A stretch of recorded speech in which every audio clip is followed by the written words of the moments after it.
We are now live. All right, so Santa Rosa City Schools Board meeting for August 12th, 2020 is now open. I'd like to call us to order with the Pledge of Allegiance as a collective, as a community.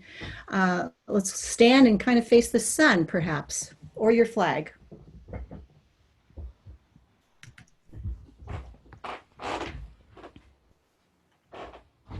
I pledge allegiance to the flag, The flag. the United States of America, and to the republic for which it stands, One one Nation. Under God, God, indivisible, indivisible, with liberty and Justice. and justice for all.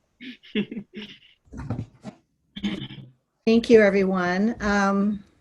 As is my habit, I want to just open this up with a grounding for us, for all of us, for us as a board, administrative staff, for families, stakeholders who are with us as we get ready to open school. This is really for our students, for our teachers and staff, and parents, families, and everybody who directly supports students on a weekly basis. And that we cannot appreciate you more. We cannot imagine, I cannot fathom the difficulties there are in getting your kids to school in front of a computer and teaching from not your classroom. And we can't fathom the individual losses and the grief and the circumstances. And we cannot fathom how some people might be thriving in this situation either. It's very individualistic. It really brings to us a sharp relief the importance of public education and how every single entity, every single governmental agency, nonprofit, NGO, business entity needs to pitch in for the welfare of all our young people, because public education is in peril right now. I know there's so many places of peril, but it seems to be a central, we're the canaries. And it's really dawning on us how long this is lasting. We just thought we'd be closed in March, maybe through June, and here we are getting ready for weeks and weeks of this. The fact that we haven't collapsed completely is really a miracle to our resiliency. So thank you to everyone who's pitching in, and we know that it's not the same. And I've said this before, it's turning out to be a very long road, a road we don't know, but we are making it together, and that's the only way we can do it. So we have many issues on our plates, many issues to grapple with tonight, and let's just keep in mind that we are doing this together. Thank you.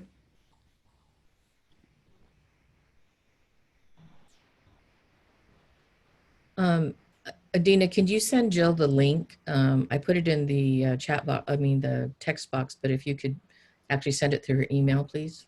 Sure. Thank you.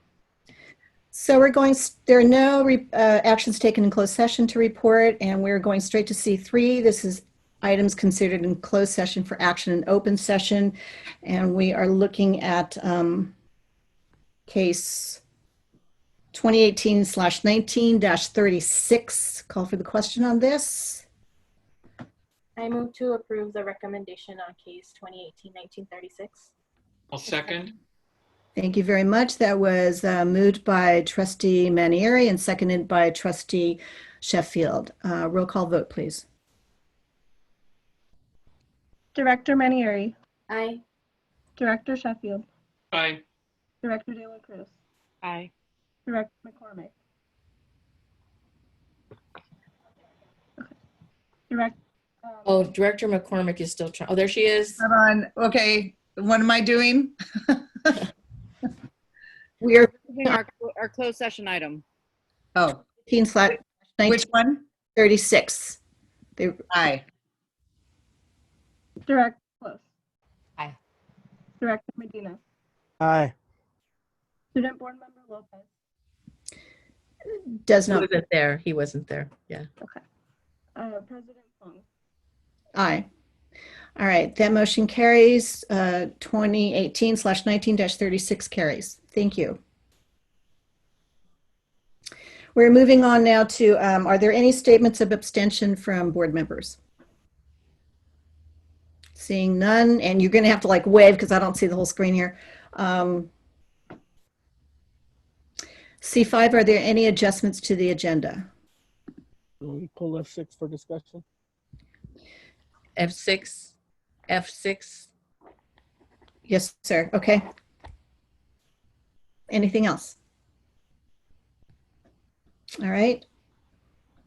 It's time now for public comment on non-agenda items, and there are directions about how to do that on the website, and these are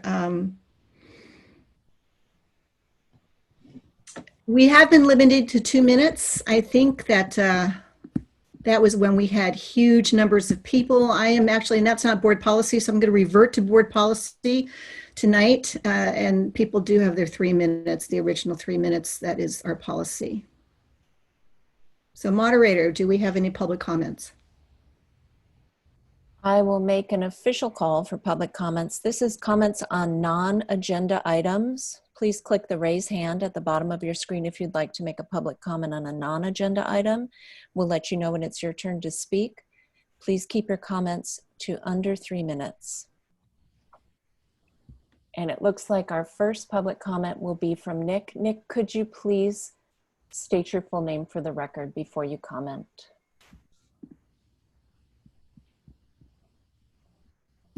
Yes, this is Nick Caston.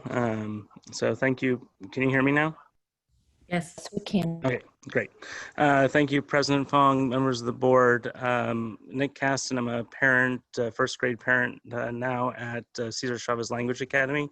And I just wanted to comment on something that we found out last night at our first grade parent meeting. We found out that we don't actually currently have our first grade teacher hired yet, even though there was interviews and such that were able to happen over the summer and some qualified candidates that were available. And this is really concerning for us starting off with this distance learning program, because now each of our classes are going to be 36 students in size, which is concerning for engagement for the students to have so many first graders who are already going to have trouble engaging in distance learning environment, per teacher.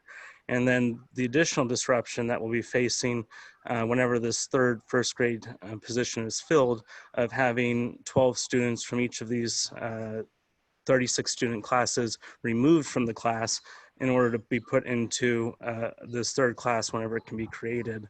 I know it's kind of late now with only a few days left before we get started on Monday, but we just really want the district to fill this spot, either hire the qualified candidates that were available in the hiring interviews over the summer, or complete a transfer for someone who wants to be in a dual immersion program. We're really happy our teachers were willing to take on the extra students to make so we can actually start in this coming week, but this is something that needs to be resolved and resolved quickly. So we'd ask your attention to this matter as quickly as possible. And thank you all for your work in this very difficult time. Thank you, Nick. The next public comment is from Katie Loomis.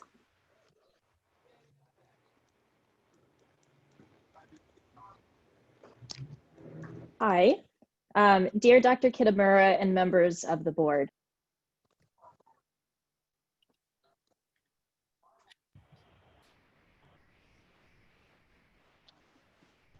Katie, are you there? For some reason you dropped out. I am there. Do you hear me? Yes, we can hear you now. Go ahead. Oh, okay. I am writing to express my concern regarding the district-wide hiring freeze, which is impacting almost half of our VAPA program, both ceramics and theater at Elsie Allen.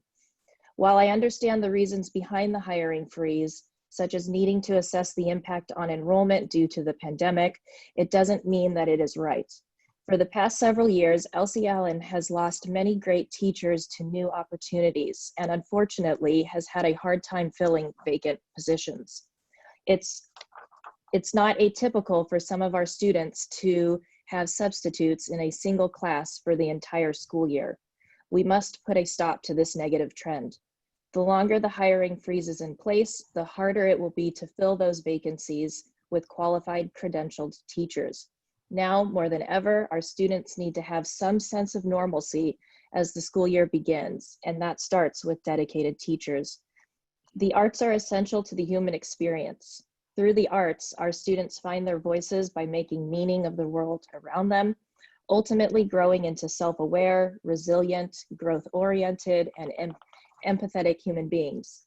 For our students' sake, please make the decision now to lift the hiring freeze so that they can start the school year with dedicated, certificated teachers. Thank you. Thank you, Katie. Our next public comment is Pam Karbowski. Good evening, Dr. Kitamura and members of the board. My name is Pam Karbowski, and I am a PE teacher at Biela and Brook Hill Elementary Schools. I just want to say, here's to a new school year, one like we've never faced before. But as educators, we are constantly faced with challenges, and we always seem to rise above. So here we go, SRCS. Let's do this together, because together we are stronger. Give grace when needed, be flexible at times, and lend a helping hand. Let's take this new school year on with a full, positive, optimistic heart. Because when we do that, things are bound to fall into place. Thank you. Thank you, Pam. Oh my gosh, thank you. Thank you, Pam. The next public comment is from Tom Zabata. Yes, hi, thank you for these tough times. Just a question or comment. Transferring students haven't received their Gmail accounts yet to attend the first day of school via Zoom. How and when will they be able to attend school and get this account? Thank you.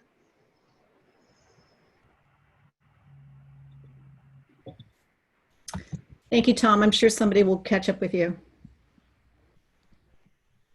And the next public comment is Hannah Madison.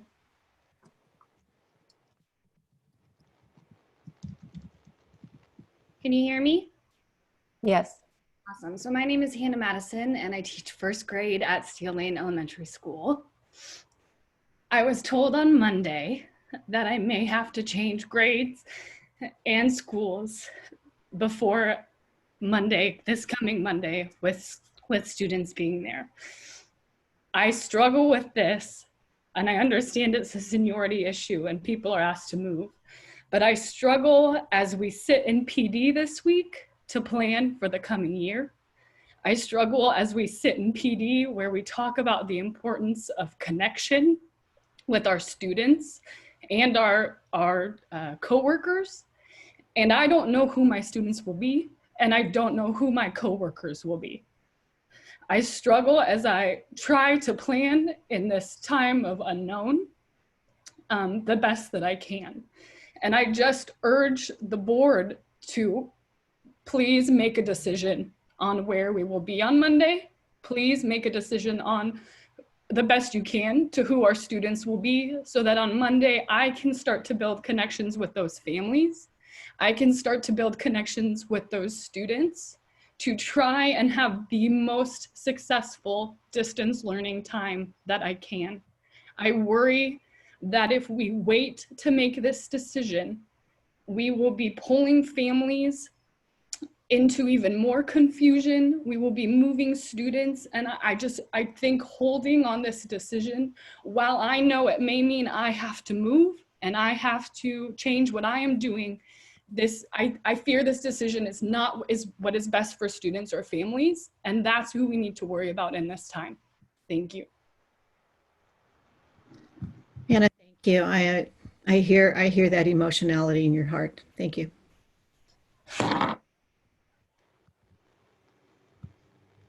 And this is the last call for public comment. We have a couple more hands raised. Tara Line is the next to speak.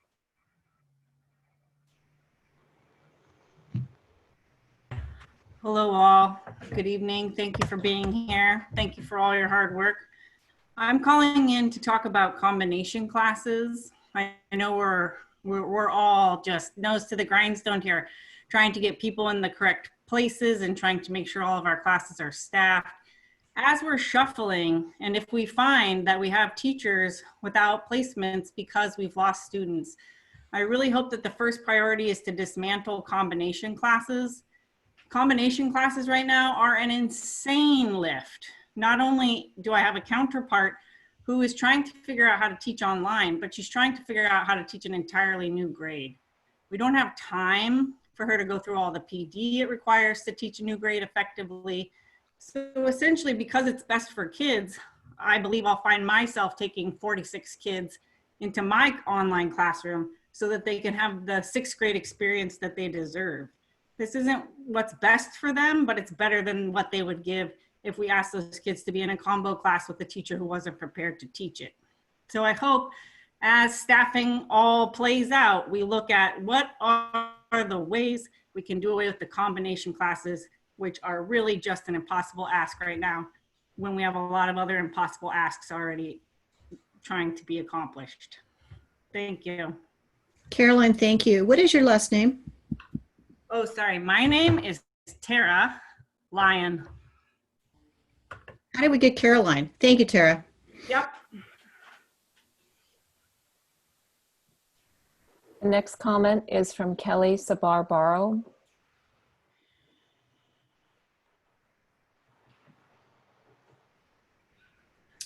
Good evening. This is Kelly Sabarbaro. I'm a parent of 2 students at Montgomery High School, and I'm following up on what Tom Zabata said about the no Gmail accounts. One of my children is a incoming freshman and one's a senior. And as of right now, whatever time it is, Wednesday evening, neither one of them has received instruction or direction on how they are to start the day on Monday. And from the friends who I've spoken with of both of my kids, there hasn't been any type of directive or instruction on exactly, sorry about that, hold on a second, what they're supposed to do on the first day of school, where they sign in, where they go to, how they're supposed to be in their first period, at what time. Is there going to be a universal link sent out to everyone at the school? Is it going to be independently sent by a teacher? I've gone through the home learning guide that was sent out by our new principal, and I didn't find the information in there. So I'm just hoping that between now and Monday that there's some instruction for these kids, I'm sorry, on how to start the day. So hopefully that will be addressed. And I know that you spoke at the last meeting about attendance being mandatory in the first 20 minutes. So in order for the kids to be present and attendance to be taken, it needs to have some instruction there. Thank you. That's your mother. Just won't stop Thank calling. you, Kelly. The next comment is Samantha Kim. Hi, my name is Samantha Kim. I teach 6th grade at Steel Lane. You heard from one of my colleagues earlier that is in the same exact spot as me, and I just need to voice my sadness and my frustration for a district that preaches connection over content to be told that I will not or may not even be in the same grade level or at the same site this close before the first day of school is just cruel to me. And I get it.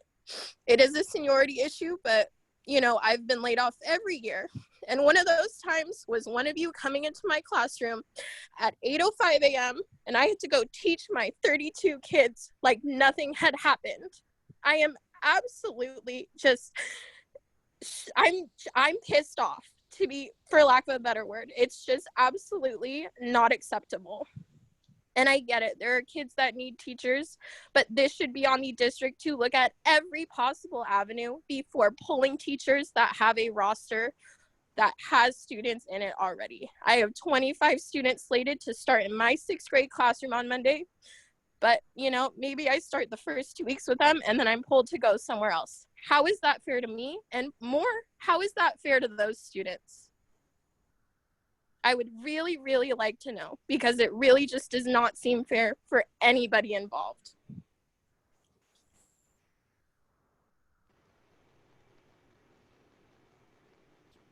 Thank you, Samantha. I hear that. President Fong, there are no more hands raised at this time. Thank you. All right, we're moving to reports now. We have the CSEA report, Chapter 75. No report for CSEA. And we have a Santa Rosa Teachers Association report, SRTA.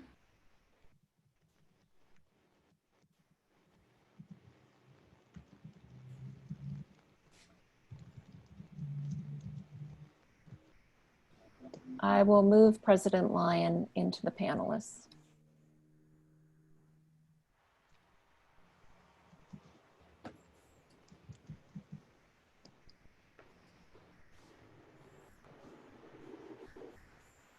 Good evening. Can everybody hear me? Yes. Oh, good. Yes. Well, then I don't owe $5 more. I think I'm up to 20. I hope it goes to a good cause. It does. Good evening, President Fong, Dr. Kitamura, members of the board, members of the community. My name is William Lyon. I'm president of Santa Rosa Teachers Association, representing approximately 900 ultra mega super rock stars who are getting ready under the most ridiculous circumstances to give every single thing they have to our students starting on Monday. It's COVID's fault, but let's handle it. I want to thank the board for your support, for giving us an extra day of professional development. That was extremely helpful. It's not enough. An extra week would not have been enough, but the extra day was very helpful, and we appreciate it. Despite the tremendous effort of teachers and educators, everybody is super, super anxious. Our teachers' anxiety level is through the roof. And my read is admin's anxiety level is too, but they are modeling positive mental attitudes and trying to be the eye of the storm, which is laudable. And I thank them for that. I want to thank the cabinet, the directors, the coordinators, site administrators, who many of them, not one or two of them, a lot of them, teachers too, by the way, who did not get any summer vacation at all. There are a lot of people that haven't taken one day off since March 13th. And they're doing it because they love their students and they love the schools and they love our community. And I'm just really grateful for all of that. I want to talk a little bit about contradictions. There are so many, I'll give you a few examples, but living in a COVID world is full of contradictions, and it's causing that anxiety. There's always anxiety a few days before school starts, but it's usually balanced with excitement because we love to teach and we want to be face-to-face with our students. And that adds to the anxiety. I've said this before, but it remains true. We were among top 5 in the state to get an MOU and a return to school plan. 3 or 4 weeks later, I think closer to 4 now,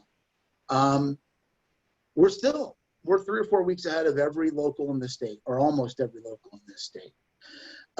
LA got their MOU last weekend, and Oakland started this week without an MOU, and they're wearing red shirts and talking about a strike, and we put that to bed a month ago. That's an upside. And the downside is we're still a month behind. I mean, if we really were going to be all the way totally ready, rock and roll, and be able to answer the reasonable questions that parents have and that teachers have and other educators have, we need more time, and we don't have more time. It's a contradiction. It's COVID's fault, but let's handle it. Our state and our school board decided early. This is the upside. We decided early, way early, that we are going to prioritize safety first. And we are going to protect our students and our staff and our community to the best of our ability. And we're going to work remotely until it's safe to do otherwise. That's the good part. The bad part is we want to teach face-to-face. We want high fives and fist bumps and handshakes. And do you remember hugs? The huggers are not okay. And there's a lot of teachers that are huggers. And that creates anxiety. And it's COVID's fault. Well, let's handle it. We have spent more time, and I say we, I mean all of us, teachers for sure, teachers and educators for sure, but admin, everybody that I know in this business, including everybody in our district, has put in more time this summer to prepare for this upcoming school year than they ever have before. I'm not even close. I've never given away so many hours. Most of these hours are off the clock, and we do it because we have high professional standards and we want to do what's right. And we feel unprepared for next Monday. Many of us don't know what our teaching assignments are. I know you heard the emotion in those last couple presenters. I don't know that any of us have our rosters yet, at least not rosters that we think won't change. We don't know how to take attendance yet. We don't know what live daily instruction is yet. We're all learning it together. We have new software, excellent software that we don't know how to use yet. It's COVID's fault. Let's handle it. I would characterize our labor management relationships right now, I would characterize them as the best labor management relationships that we've had in my 20 years in this district. And I'm grateful for that. I'll give you a quick example. A few weeks ago, when we did the calendar, shortly after we got the MOU, we asked if we could bump up parent-teacher conferences at elementary, because we wanted to not touch, but face-to-face if we can, if it's healthy. We wanted contact, that's what I meant, not touch, contact with our families. And we wanted to look them right in the eye and tell them that we love them and that we got you and we're gonna make this happen. And we're just not ready to do it next. And it wasn't a fight and it wasn't a big blow up. It was, we talked to each other and said, let's push it back a week, let's do it then. So is that ideal? None of that's ideal. This is COVID. None of it is ideal. But it speaks to the idea that we're working together better than I've ever seen us work together, a lot better. And we still have relationship repair to do. I've worked most closely, of all the members, I think I've worked most closely with the cabinet. There are plenty of others with me. There were about 150 SRTA members all together that were on subcommittees, focus groups, that went out and did training to come back and bring it into our teachers. But there's 900 members. And there are a lot of members that, we have relationship repair to do. Let's handle it. A friend of mine is, when he speaks to the board, he often uses a phrase, actions speak louder than words. And it harkens back to, pre-COVID, when it was us and them too often, and it wasn't always smooth sailing. And it was an admonishment. Actions speak louder than words, but tonight I say it more as a prayer. Let's continue to build our relationships as we live in an uncertain and an unfair world. Let's continue to focus on connections over content with our students and our staff. Let's remember that our parents are every bit as stressed out as our educators are, and they're going to need our support every bit as much as their students. They don't know how to do this either. It's COVID's fault. Let's handle it. Let our words be excellent and impeccable, and let our actions speak louder than those words. The last thing we need to do is to fall back on some of those old habits of us versus them. It's COVID's fault, but we are going to handle it. Thank you. Thank you, President Lyon. Unprecedented times. I have no report tonight. I am going to ask, Superintendent Kitamura. Thank you. I'm going to basically put aside what I had prepared for tonight to say, because all of you that know me, I am compelled to respond to some public comment, because what I heard and what I felt through the voices, it can't help but touch my heart, and it can't help but hurt my heart. So for the Nick, Kasten, and Helen and Samantha, we're sorry that this is going to the nth degree, to the very end here, to make decisions. But I have to share with you that we are currently 19 teachers overstaffed, and we don't know who's going to end up showing up at the door. And so we're not doing this to create angst for you, although I know it is. Assistant Superintendent Spector notified principals today where people are, what movements have happened. And so your principals will have more information. And we do have to sit tight until we see who knocks on the Zoom door in this next week, because we're not sure how many families have actually had to leave Sonoma County. And so I empathize with you, and I know it must hurt, and I just want you to know that it is not intentional, and as President Lyon said, it's COVID's fault. It really is. We wouldn't normally do this in this situation.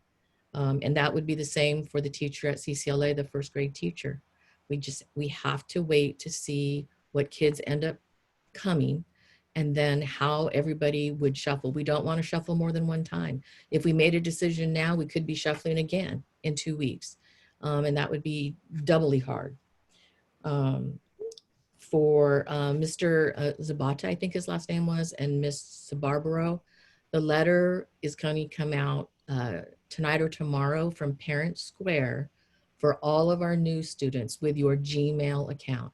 This is when you are, not always, but as you heard, they were 9th graders. So it's people coming into our system in the 9th grade at a new school, people coming into the system as a 6th grader, and Gmail accounts for them. So please look at those, please look for those tomorrow. And if you did not receive it, contact the school and let them know that you have not received the Gmail account to log in. Superintendent, I'm just wondering if there's anything that we can do to assure students, like a message that goes out to, can we blast everybody and say, hey, be sure to look in your box if we're going to do this tomorrow, and make sure that it's going out with Gmails, but just do it to everybody's, because there's just a flood of questions that I'm getting about, just confusion as well. Sure, we can do that. That's not a problem. And I also guide people to the FAQ. We've spent hours on the FAQ on the website for both parents and staff. And so those questions are there as well. Just in this world that we're living in, we're bombarded with email boxes, an alert that comes through on our phone, just the regular school messages, is really, everybody knows it's there. It's there when you open up your phone, which people do a million times a day in this crazy pandemic world. Just an added assurance. If we could do something like that, yeah, it'd be that's not a problem. Thank you. You're welcome. So I just wanted to speak to the fact of why it is that we are at this point and waiting on decisions. And it really boils down to, because of the pandemic, because of COVID, we do not know what enrollment's going to look like. What I am hearing, it could be anywhere from 6 to 30% decline in enrollment for Sonoma County schools. So we have to be really diligent about how we're managing staff. And yes, to Ms. Lyon, if we can alleviate combo classes because we have this overstaffing and can distribute, that is definitely something that we will do. So I think I've addressed everybody who came up in public comment to alleviate any of, not, I don't know that I alleviate anything, but I did want to acknowledge and address all that you are thinking, feeling, and dealing with during this time.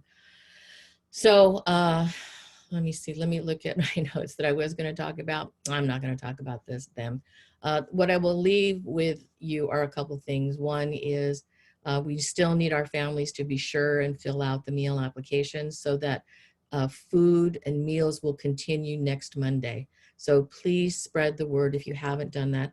The application is on our website, and if you need a paper copy, there's also information on the website about how to get a paper copy. And finally, again, I want to congratulate Ross Haas, who had a drive-by. Congratulations to receive his $3,000 check, as well as moving on to the state competition for Teacher of the Year. That was last Friday at SCO. So congratulations to Ross Haas. And I will say this too in my ending is thank you, Pam Karbowski, for your words. In all of this, I think it is very difficult to keep that positive mental attitude and really, just keep pushing forward with all that is going on around us. So your words are greatly appreciated and something I'm going to go look at the tape, cut it out, and play it every time I need a boost. So thank you, Pam Karbowski. Thank you, Superintendent. So I'm just going to tag on, since you kind of did that for us, Superintendent, that I want to speak with directly to Ms. Madison and Ms. Kim, the teachers. I feel for you. I empathize. I've been there. I've been there as a teacher. I remember getting told I wasn't going to be a teacher at Montgomery anymore. I was moving, and I sobbed straight out to my 6th period class, the entire hour. So yes, so I understand. And actually good things happened finally. Good things happened, and good things will happen because I'm sure you're good teachers and you will make good things happen for your kids, and I know you know that. All right, we have board member reports. Can I see your hands up? I'm just going to call on you right now. Let's start with Jill McCormick, and keep your hands up, everybody. So we're just going to kind of like Trustee Sheffield, Trustee Medina. I'm writing this down so I can remember. Trustee Close. Okay. We'll do that for now. Trustee McCormick. Okay. I just wanted to really briefly just also, I really appreciated our excellent PE teacher, Pam Karbowski, with just the uplifting words and recognize President Lyon's statements and acknowledgement of teacher anxiety, parent and student stress, and the positive modeling that teachers have been seeing from the administration. I really appreciate that. This is a heavy lift. And I just also want to say I'm a teacher as well. And so I'm feeling the lift. I'm a parent. I'm feeling it there, board member. So I'm feeling it all over. And I just appreciate where everybody is right now. And I think we're all kind of holding our breath and waiting to dive in on Monday. And I just want to encourage everybody out there that we are in this together. And I appreciate the hours of work, the hours and hours and hours of thoughtful work that all of the educators in Santa Rosa City Schools have put in this summer. And you have not given away those hours. You've given those hours to your district and to your students. And I just want to acknowledge that and thank you for that. And good luck on Monday. Thank you, Director McCormick. Dr. Sheffield? I want to give a shout out to Steve Mazzara and the work that he's doing on the ad hoc SRO committee. This has just been week after week and we're hitting it strong. I know we'll have a little bit of discussion on E2 tonight. but just how much I appreciate the work that he's putting behind on behalf of the DO, how much the members of this committee are putting in, because this is just a huge time commitment. Just appreciate all the work that we're doing. We really want to do something right. And then just, building on what Superintendent Kitamura said and Will Lyon, and adding from the perspective of a parent and a school board member, for all the parents and students and teachers, Will's ultra mega super rock stars out there, just so you know that what we're attempting to do with the start of the school year next week is not going to be perfect, and it can't be. And it's not going to be without flaws or errors and roadblocks. And without a doubt, mistakes will be made, but you have to know that we're trying our best. And I know it's been said before that there are no real good options here. There's no policy solutions or wins. There's nothing. We're in a pandemic, and what I've seen and experienced over the past 6 months has then been that everybody's a loser in the pandemic. But all we can try to do is to keep our students and our staff safe. We can try to give them the best education that we can with the resources that we have. And it has been a rough summer. And in some ways, it's really as if the school year never ended. We've just rolled into a summer of a lot of work, a lot of overtime hours, and issue after issue. And I was thinking, I was on a call with the Press Democrat today, but I was just thinking about there's a Traveling Wilburys song, "Handle with Care," and where the lyrics is, been beat up and battered around, been set up, and I've been shot down. You're the best thing I've ever found. Handle me with care. And then there's a line that says, I've been robbed and ridiculed in daycare centers and night schools. Handle me with care. And, I just wanted to share this because, these are just really, really tough times. And right now it's a tough time to be a public servant, to try to do your best. And, I wanted to share that. I wanted to say on behalf of my colleagues, we're trying to do good in the world. We're trying to do good in the community. So please handle us with care. Thank you. Thank you, Director Sheffield. Director Medina. Thank you. What I want to do is I want to take this opportunity to apologize for the approach taken on my school renaming proposal that I brought forth last meeting. I decided to follow a process that I thought was more efficient and modeled after processes that I felt had previously occurred, but in doing so, I went against my own principles, and that value increased public input. I was wrong. And I apologize to our community, to our staff, especially to those at Monroe Elementary, for any stress and anxiety I may have caused. I apologize to Superintendent Kitamura and my fellow board members for the difficult positions I may have put you all in, but I thank you all for providing a balance and a check. I think that as elected officials and just as human beings, it's important for us to recognize when we are wrong and that we learn from it. I look forward to the process that Superintendent Kitamura will hopefully bring forward and the follow-up around the issue. I think the other thing that I also wanted to say is that in these difficult times, I'm grateful for the collaboration in planning with admin, teachers, and classified that's going on in our district. Everybody working so hard to help us navigate these incredibly difficult times. But to our parents and our community, I just ask you all to be patient and to recognize that as we work towards educating our students and we adjust to all these new processes, that there's going to be kinks in our system. But please know that everyone is working very hard to make things go smoothly. So just be patient with the district, with the staff, with us. Together, we will all get through this. We will adjust, but we will get through this. And just the one last thing that I do have to say is remind everybody that elections are coming up. Register to vote. And remember that Proposition 15 is something that our board has endorsed. Please remember to support Proposition 15. That's all I have for now, so thank you. Thank you, Director Medina. And I will just reiterate that we are making the path by walking together. Director Close.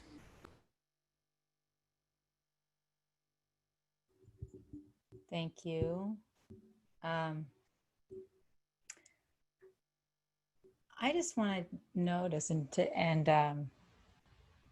acknowledge that Director Medina just made like a public apology, and people never do that. And that is amazing. And I want to thank you for that. Not necessarily because I thought you owed an apology, but because that's really hard. And I really appreciate and want to honor that. And I appreciate Director Medina as my relationship because we sometimes butt heads, but we always assume best intentions and come back together, and I think learn from each other in that way. And so that is amazing. And there should be more of that. If there were more of that, we would be in a better place, right? Overall. So thank you, Omar, for that, or Director Medina, excuse me. Everyone has said it, but I just feel like it can't be said enough. And thank you to Pam Karbowski for starting it off. That more than ever, we really need to give each other a little grace right now. I, for one, am someone who's really uncomfortable with transition and works in progress and change, and it's very hard for me, and it's uncomfortable. And so this is like the ultimate of that. It's a moving target every single day. Our admin doesn't know what's going on, and that flows down, unfortunately. Admin doesn't know what they're dealing with yet. How many students? Where are the students? How many staff members? Who needs to be home? It is hard. It is hard work. And then that uncertainty, they do their best to manage in that uncertainty, and are working really hard to do it. But that uncertainty does slow down. And so I just want to acknowledge the level of anxiety that I hear in comments from parents and staff members and students. It's high. It's really high. And so now more than ever, I think we need to settle into a place of uncertainty and try to be comfortable there as best we can and allow each other a little grace in this time. So thank you. Thank you, Director Close. Any other board member? All right.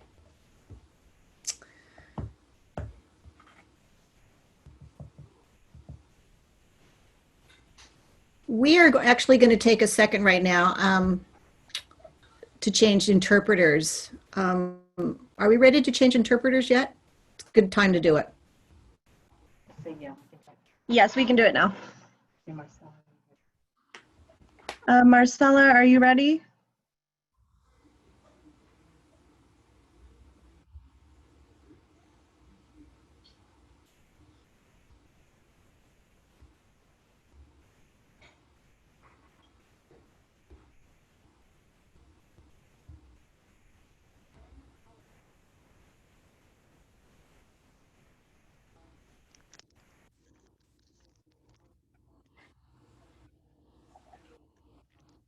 Dan Bigelow, are we ready to make the transition?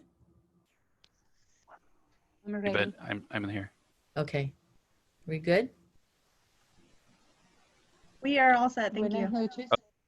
¿Me pueden escuchar, por favor? We can hear you, Buenas noches. Marcella. We can hear you, Marcella. Everyone. Marcela's not in Spanish channel yet. Hang on a second. Okay. Also note, everyone, this is Adina's first solo flight. She's doing great.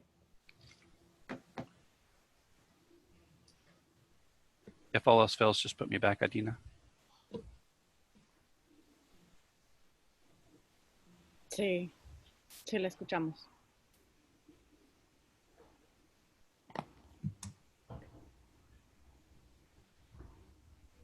Looks like she's in the Spanish channel now, it looks like.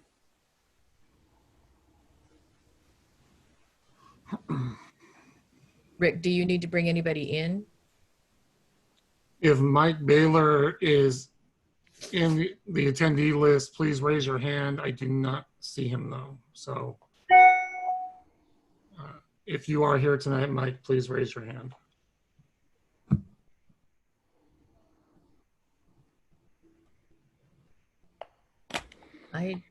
I don't see him. We're all set with interpreters.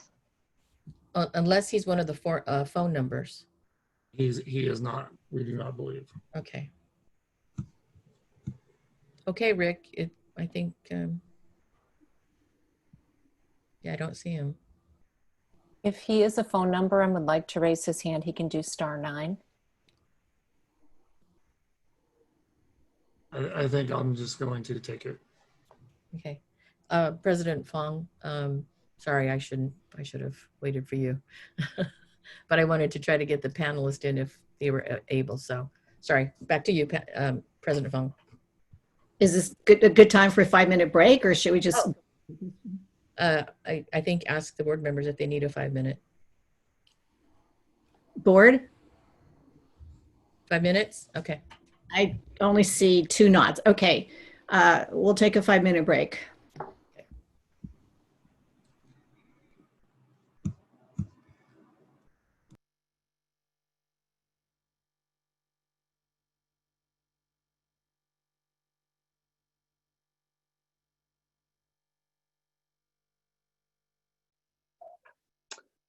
All right.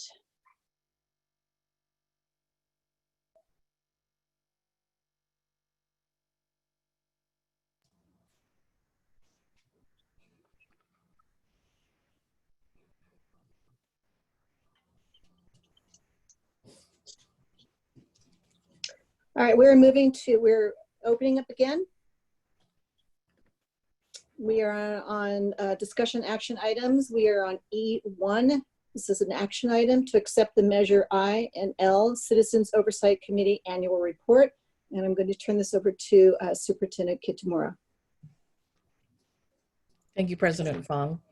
As you know, Rick Edson, Deputy Superintendent Rick Edson, is our bond officer as well, in charge of the bond. And so I will turn it over to him for the Oversight Committee report. Thank you. Good evening, members of the board, President Fong, Superintendent Kitamura. Tonight, the Measure I and L Annual Citizens Oversight Committee report is being submitted for your approval. Normally, we would have a committee member here, and Mike Baylor I anticipated him being here tonight, but unfortunately he could not make the meeting. So with that, I will talk a little bit about the Citizens Oversight Committee and what we're doing in that committee, and also one of the reports for the public to view as well quickly. The Citizens Oversight Committee is a requirement of our general obligation bond program, comprised of members of the community, to the extent that we can get community members to participate in the committee. That looks and reviews on a somewhat regular basis, at least once a year. We try and do it 4 times a year. Bond expenditures for both Measure I, which focuses on the secondary school district, and Measure L, which focuses on the elementary school district. Through those meetings, we talk about projects, both current and future, as well as review expenditures for the time period generally ending 1 quarter before the meeting. Through that process, an annual report is completed, which was attached to the agenda for each bond measure. We don't have the ability to combine them into one single report per law. So we have one for both Measure I and Measure L, which is really the work of the Citizens Oversight Committee with help from district office staff. So it's their format, it's what they wanted to see in the report, and we help compile that for them in order to present it to the board. With that, I will share my screen quickly. If Ms. Flores will allow me screen sharing.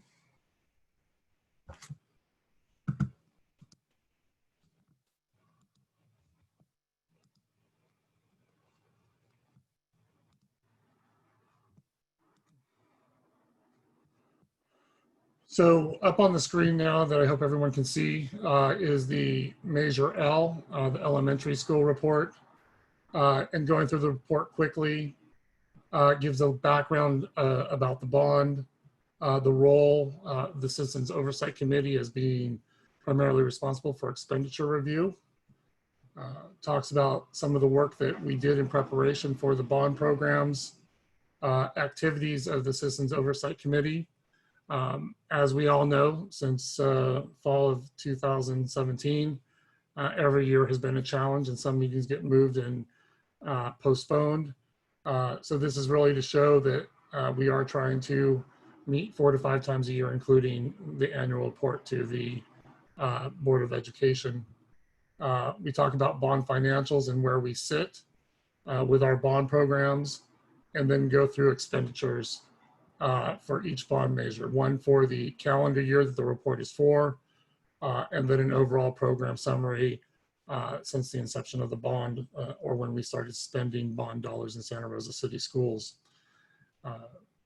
The fiscal and performance audit is reviewed by the Citizens Oversight Committee. It was also attached to the agenda. I will say I'm very proud of our staff. Once again, not having any findings or recommendations in the audit for the expenditure of funds through both Measure I and Measure L. We do include some photos of the projects. Most of them, are HVAC photos, and then in the elementary district last year, we did have some other projects which we highlighted with the Citizens Oversight Committee throughout that.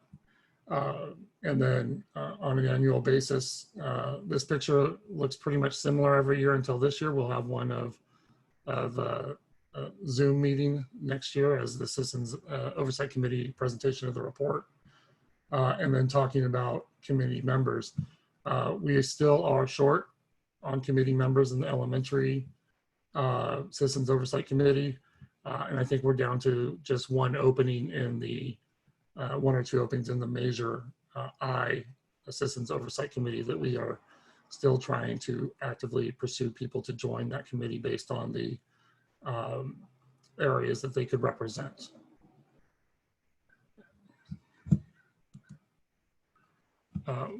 With that, the Measure I report for the secondary district is very similar, updated with their financial information. I will also share that through the committee and the work that they are doing, we have also decided that this will be the last year that the report comes in this format. We are actually going to work with them to streamline the report, get some different information in there that's easier to read for both the committee when they're going through documents, as well as for the public to read the document and for it to make more sense of where we're at in the bond program and what we've done and what we still have to do. With that, I will turn it back to the board for any questions.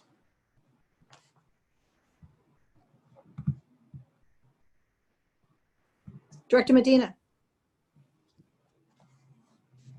Thank you. Looking at the report, I was looking at bond administration. I think between the last 2 years, 2019, 2018, like the difference, the fluctuation. I was curious as to what exactly that covers. Does that help cover like our admin costs like for staff, or what does it cover? And is there like supposed to be a certain percentage, or how's that determined? It's not a certain percentage, but it does cover the staff that are working directly with the bond. It covers our consultants that work with us with the bond for that. For oversight of the bond and running projects. We haven't used much outside construction management in the last year. That was more front loaded. We were using more construction management. But it is for those employees and our outside services that are overseeing and administer the bond. Yeah, so I was just seeing like in 2018, there was like a huge amount versus 2019, it decreased a lot. So I just kind of want to figure out. So it seems like we probably started using less of the outside consultants and management in 2019 versus 2018 is what it appears based off those figures for bond administration. That's what my assumption would be, right? Correct. And I'm curious, just because we don't know, the bond also covers technology? It does. We have a technology component in there that was written into both Measure I and Measure L at the time of the vote in 2014. And I'm curious into what we've done this year. Has the bond expenditures changed to what we spend on technology to respond to COVID related stuff, like the Chromebooks and stuff, or is that a whole separate money, or have we used any bond money for that? We have not used bond money to date. We have used the funding that has come to us for learning loss mitigation, COVID relief, that we have spent money from bond that will benefit during this time period though. And I know on, it seemed like several agendas in a row, there was some technology stuff on there that was bond related. Really finishing out and continuing our network infrastructure and our ability to provide services is where most of that has been spent. There is still bond dollars left in the technology portion of the budget that will go towards other technologies for specifically for classrooms when we go back to classrooms. Thank you.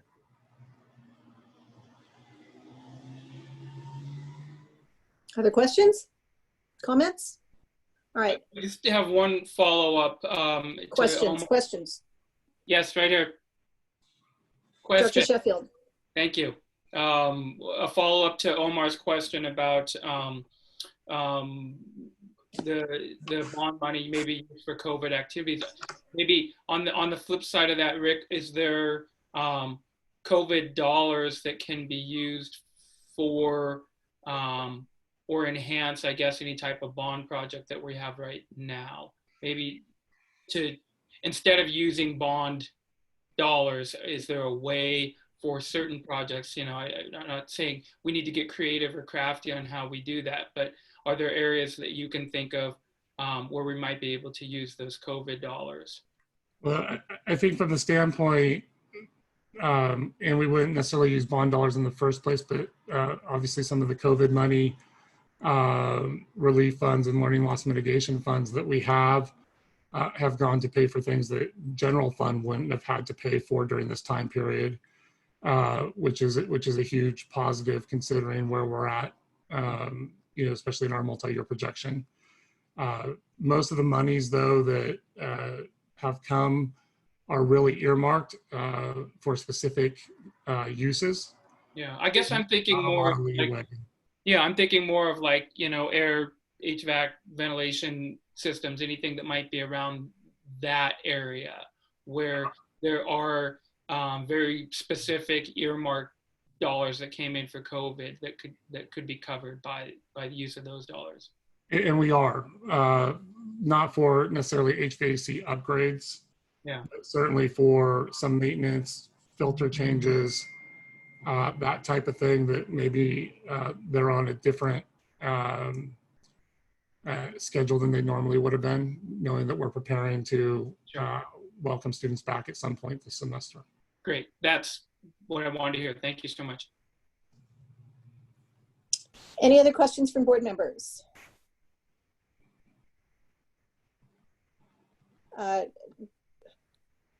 Student board member Omar Lopez. Thank you, President Fong. My question isn't related exactly to the report exactly. I was just wondering, is there any plan to fill in the positions on the Oversight Committee that are currently empty? Absolutely. And if people know somebody who wants to be part of the committee or they want to personally, they can email Melanie Martin. Her address is on the website, and we can get an application form to that person. Thank you, student board member Lopez. All right, this is an action item. We are going to open public comment to this. Moderator, are there any comments on this item? So this is a call for public comment on item E2. please raise your hand only if you want to comment on agenda item E2 at this time.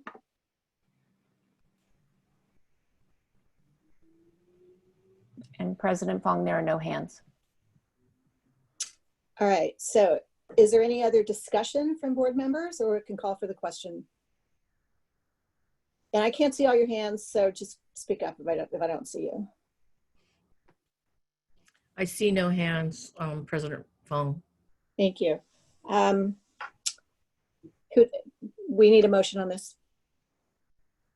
I move that we accept the Measure I and L Citizens Oversight Committee annual reports. Second. All right, so that was motioned by Director McCormick and seconded by Director Manieri. Roll call vote, please. Director McCormick. Aye. Director Manieri. Aye. Director De La Cruz. Aye. Director Sheffield. Aye. Director Close. Aye. Director Medina. Aye. Student Board Member Lopez. Aye. President Fong. Aye. Thank you. That carries. We are moving on to action item E2. This is a request to continue the ad hoc committee on the school resource officer program for a month and bring the committee recommendations to the September 23rd, 2020 board meeting. And 3 board members are on this ad hoc committee. Remember, this was put together to consider the pause to the school resource officer program in the Santa Rosa City Schools, and Director Sheffield, Director De La Cruz, and I are all on this committee, and our Assistant Superintendent Mazira is our facilitator who is putting this together, has done a lion's share of the work, and we have a facilitator as well, Dr. Tim McCarty. And we want to really thank every single person that is on that committee. We have close to 40 people on the committee. We've been working very hard. And what's happening is that when we are getting into issues, things get more complex. And we need student voice, and people need a little bit of time to really talk and sort out perspectives. So I'm going to turn this over to Dr. Kitamura, who will take it from here. Thank you, President Fong. Because this is simply a change to the recommended date, we're not at a point where we're going to bring up a lot of comment and present anything. It's just really wanting to be upfront about needing some more time because, as you said, it's a wonderful opportunity for more information, more voices, more dialogue, and that process has been happening. And really, that unless the other 2 board members would like to say anything, it's really just a matter of getting approval to extend the date.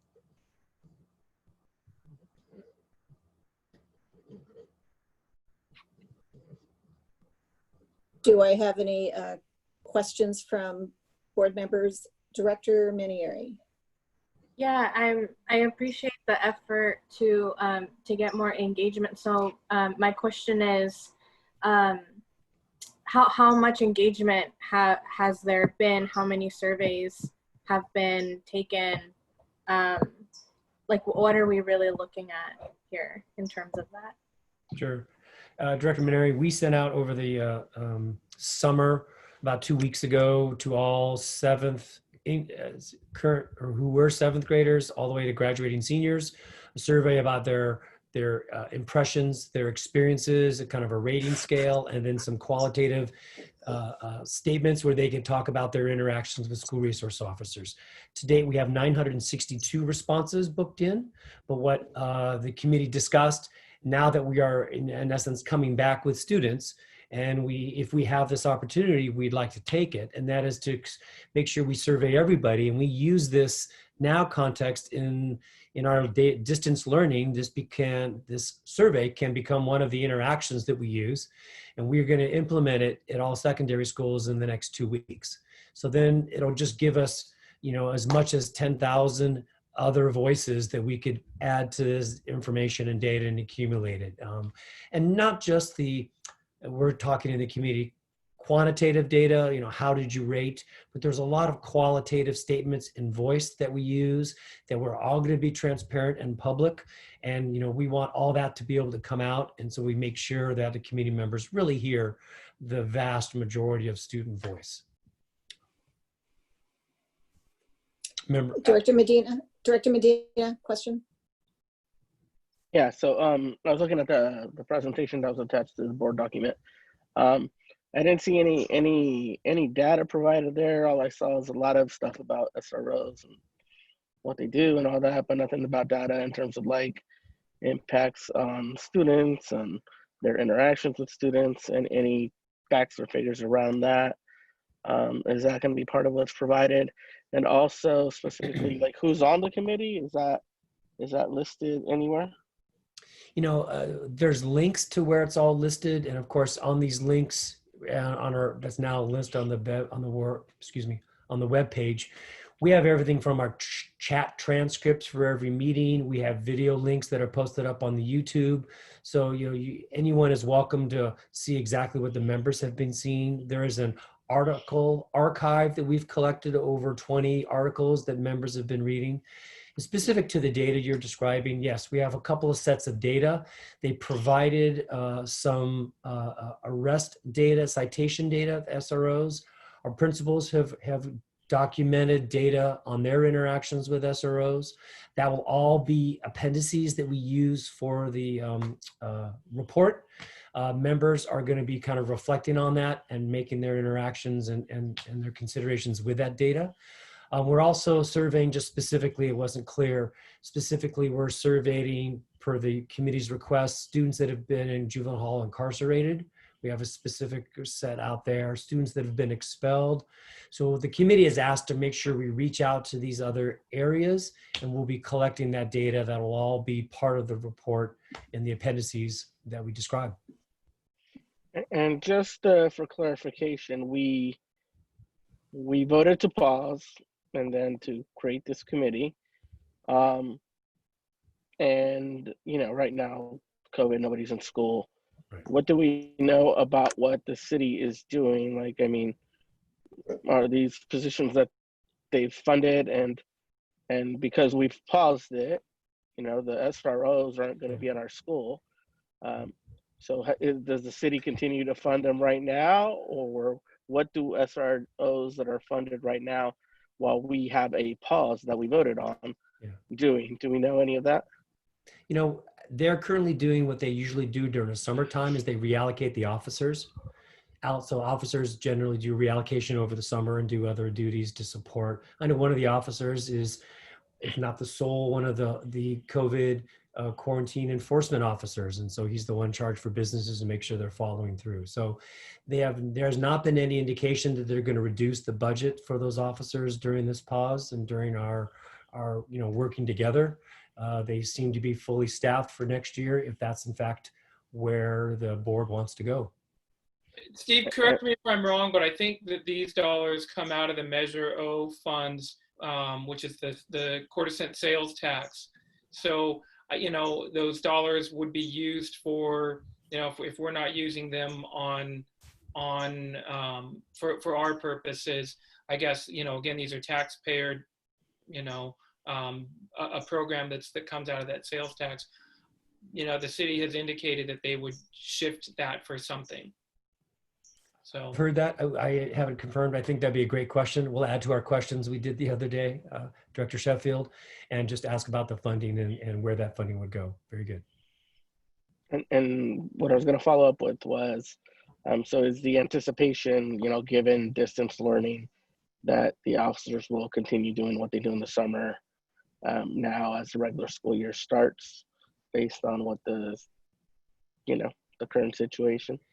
Yeah, right now we do not have any relationship. We do not have an MOU. They are not part of our partnership at this point until we bring something forward. If that's the recommendation of the committee and the board acts, we don't have an SRO program in our schools or working with our administrators as we speak.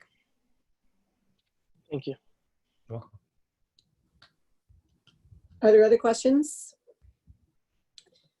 All right, moderator, are there any public comments on this agenda item? This is a call for public comments on E2, which I was mistaken last time. This is E2. If you'd like to comment, please raise your hand on the bottom of your screen.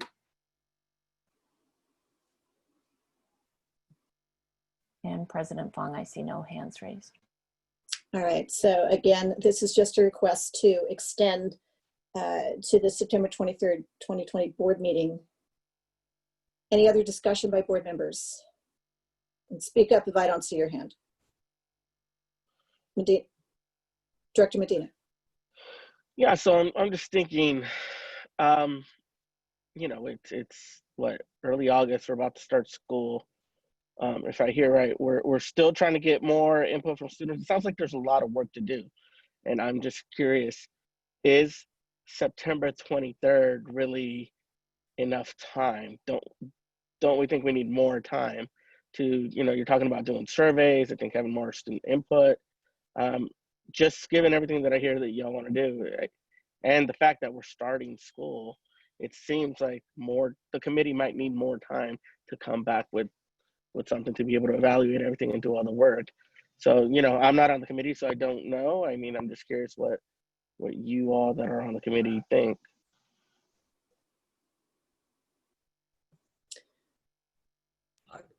I'd like to respond to that. Yeah, sure. So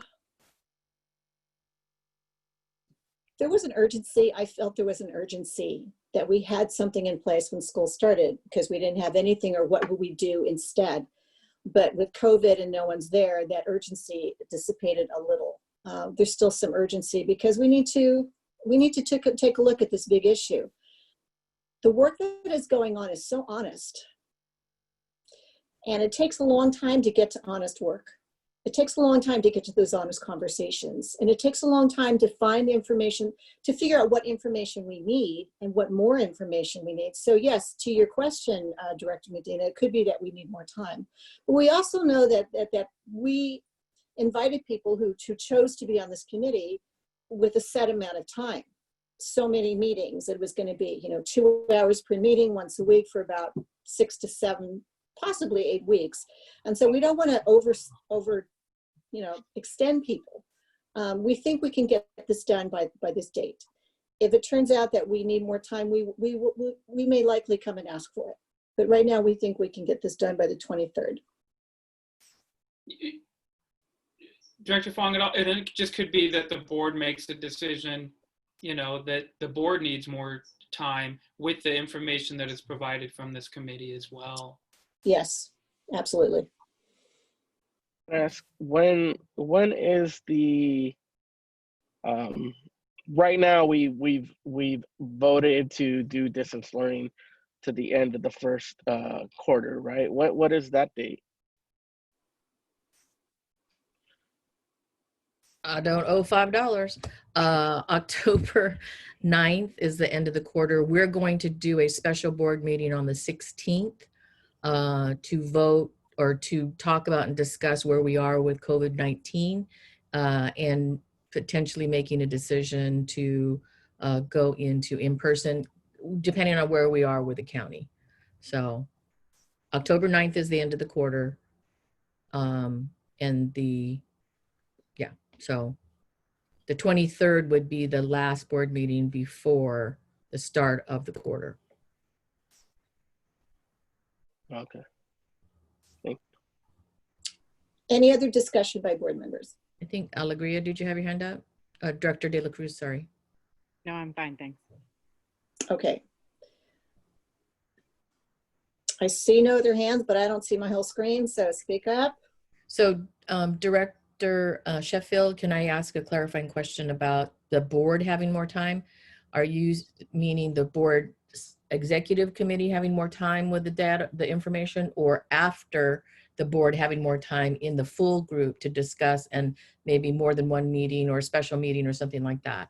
I just don't know what the board might think when we have our presentation in September. The board might say, we have this information and here's how we feel because of the pandemic or because there are no students on campus. It might take a different direction than what we're anticipating. Mm-hmm. So,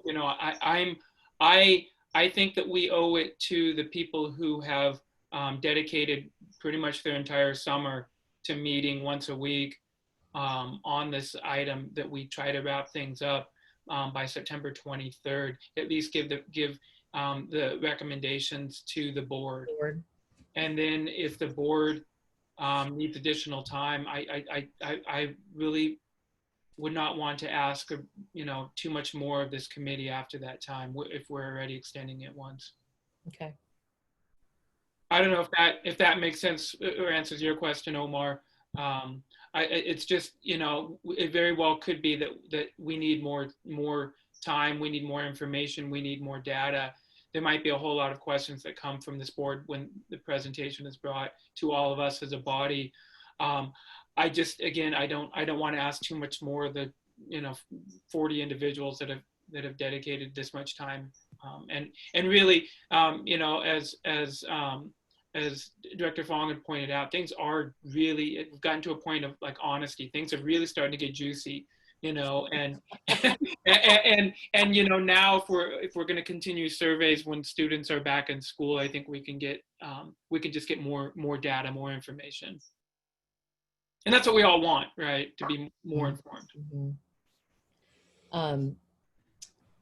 Student Board Member Lopez, do you have anything to add to this discussion? Because I know you're on the committee as well, correct? Yes, I am. One of the things I want to bring forward as much student perspective to it as possible. There have been some students that have showed up to a couple meetings. I would say I've been the only student consistently showing up. And as much as ideas as I can bring forward, there's so many students out there that have other ideas, and I definitely don't want to be the only one speaking on this. Mm-hmm. So I think allowing more time for us to get student feedback was definitely the best idea that we have right now. Okay, thank you. All right, thank you. I think the student voice is a driving factor in making sure that we get that key piece. I see no other hands for discussion. I call for the question of request to continue to extend. I will say the whole thing. Request to continue the ad hoc committee on the school resource officer program for 1 month and bring the recommendations to the September 23rd, 2020 board meeting. So moved. That was Director McCormick and seconded by Second. Director Manieri. Thank you. Roll call vote, please. Director McCormick. Aye. Director Manieri. Aye. Director De La Cruz. Aye. Director Sheffield. Aye. Director Close. Aye. Director Medina. Aye. Student Board Member Lopez. Aye. President Fong. Aye. Thank you. That motion carries. We're moving on to item E3. This is a discussion. It is an update on the board policy 7310, naming of facilities community advisory committee. Coming back to us, a report back from Dr. Kitamura. Yes, thank you. As promised, I wanted to continue to bring back this item so we can provide updates. Dr. Guzman has attached the actual form to the item so that you can review it, and the form meaning for the Community Advisory Committee. So I'm going to turn it over to Dr. Guzman so she can describe where we are in terms of the Community Advisory Committee process. Good evening, President Fong, Superintendent Kitamura, members of the board. As Dr. Kitamura stated, I'm just going to give an update. Currently, both principals, Cordoza and Stroll, are working on soliciting applications for the Facilities Naming Community Advisory Committee. They are also collaborating with their teams during their professional development days that are coming up to help co-construct the student project tied to this committee. And then they will continue to work through the fall, meeting with this committee with the intent to come back later on in November to be able to present their committee's findings. And so they really are in the initial stages, but are actively seeking those applications for those positions. So that is where we are at now. And with that, I turn it back over to the board.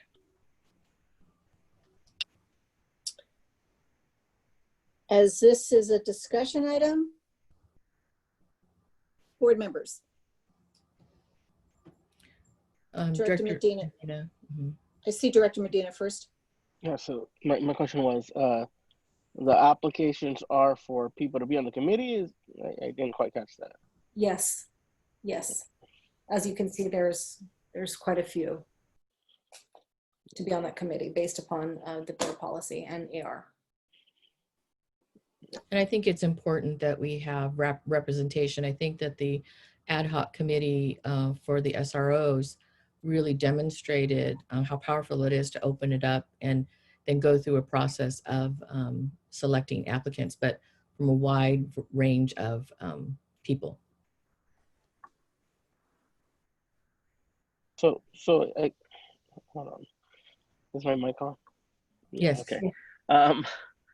The question I had was, okay, there was something brought up in the beginning about the form, but the form attached is about the site facility naming, which is separate than like an application form. What was the point of the site facility naming form, having that on? It actually, what it does is it starts the process. It starts the process, and then it's actually what is submitted to the district. There is, let's see, I think there's one more form. This is the form that got lost in translation when we updated.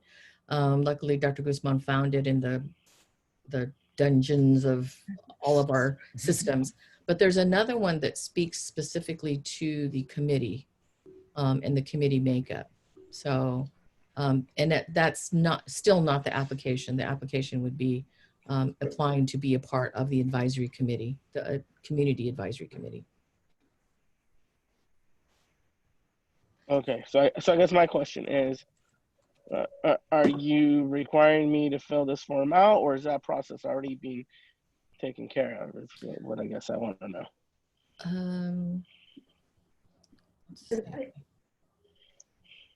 We could probably either offline that, or if or Dr. Kitamura actually turn that over to you. Yeah, I mean, that you could. Yeah. Director Medina, you brought up the change, and then Director De La Cruz can fill this out also for the Luther Burbank. So. Well, I guess my issue then with the form would be that this form, like specifically section 3 of the form, okay, right? Then going through all that process, which, you know, the board policy doesn't address that at all. Doesn't talk about any of those things that are listed in section 3 in terms of like a proposal. So, I mean, those things are in conflict in my opinion. So that would be my only issue. So we can take a look at that. I would like to locate the other form that was part of this AR, but we can take a look at this to the section 3. And it's AR. I mean, it is how we administer. And so we can take a look to see if it's in alignment. And I think as I'm looking at it, I think I agree with you that it is not in alignment with the board policy. So. Or maybe it's not that it's not in alignment. You can't see a clear connection between the two. That's a better way to state it. Go ahead, Dr. Medina, sorry. And as it relates to the AR, I believe I recall that, or I don't know, are you all going to update it to remove the citizen advisory versus community advisory language? Yes. It will be updated. Yes. All right, thank you. Yes. Did I see Director Menier's hand up as well? Yeah, most of my questions were the same questions that Director Medina had about how this form relates to the board policy. I saw a lot of, I had a lot of questions too, but they were mostly answered. The only question I had that relates to those questions that wasn't answered is So then who, just so that I'm clear, who then can like really initiate the renaming of a facility process? Is it anybody who then just fills out this form and is able to get all of the things signed and the boxes checked? Yeah, it's the initiation. It's the initiation of the process, because then after that, it has to go to the developing the advisory committee in order to flesh out everything for the recommendation of the name change. And again, it's a recommendation that they'll bring forward. Got it. Okay. Yeah. I'm interested. Sorry, that's a discussion thing. I'll just shut up now. Thank you. Is there any other board member that would like to ask a question on this before we go back to Director Medina? I'll also say too that we have had, it's varied. It's been community members. It's been in my time when we've did this process. It has been teachers. It has been teachers, and I think it's been teacher driven, administrator driven on one, and then community member on another. Correct. I will actually bring something up that on the request form under section 2, I want to clarify this because it implies something. So it reads, the name to be considered is based on the following categories. And one of them is the second box down, or the first box. The individual entity has made outstanding contributions, comma, including financial contributions, comma, to the school community. Mm-hmm. And I think I have an issue with the including financial. So I don't know how that reads in English, but it looks like they need to make a financial contribution. They don't have to make a financial contribution, but if they did, that could be considered one of the outstanding contributions. And I don't really actually have a problem taking it out. Taking that out, yes, please. Yeah, we talked about it. Anna and I talked about it before the meeting, and I hadn't actually seen this form for I think probably 4 years now. So yeah, I don't have a problem with taking that out. Take it out for sure. Yeah. Well, I was going to say, I think that language actually comes from the board policy. So you might want to review the board policy for that. Yeah. Because I can't imagine me saying, oh, and plus they have to do a financial contribution. Yeah. So we'll match it up. And then if we have to bring the board policy back, we'll bring it back again. Thank you. So, this is a discussion question, item, and Director Medina, you had one more thing to say? Yeah, so my question was going to be on timeline-wise, what are we looking at timeline-wise in terms of my request? Like, what would happen when do we expect things to come back, or the committee to meet? How many meetings might it take? That type of stuff. So the corrections can come back to the next board meeting. I think I'll have a better idea too around the timelines and how many meetings, as both principals are just having their initial meeting and also reaching out around the potential applications for these positions. So I think we'll have a better idea at the next board meeting to provide you those more specific timelines and meeting dates and how many. Yeah, just because everybody's hasn't quite come back yet. And so we want to be sure that we're fair in that way. But I think our goal is in November. I think that's what you said, Anna, that the principals, their goal, at least for Monroe, because they're a little bit farther ahead, by November. Yeah, I think when I spoke with both principals, they felt that November was going to be fine. Okay, so just to recap on this discussion item, would you review for us? It's coming back in November. The changes will come back next board meeting. If there's board policy. If there's board policy changes, then we'll bring it back to the next board meeting. But it doesn't stop the process from continuing at the sites. The AR, we can just make sure that it's aligned, and then we'll have it as an information item. We don't normally bring AR, but it's just been my practice to bring it as an AR because it's just transparency, for transparency. All right. So just one last thing on the form.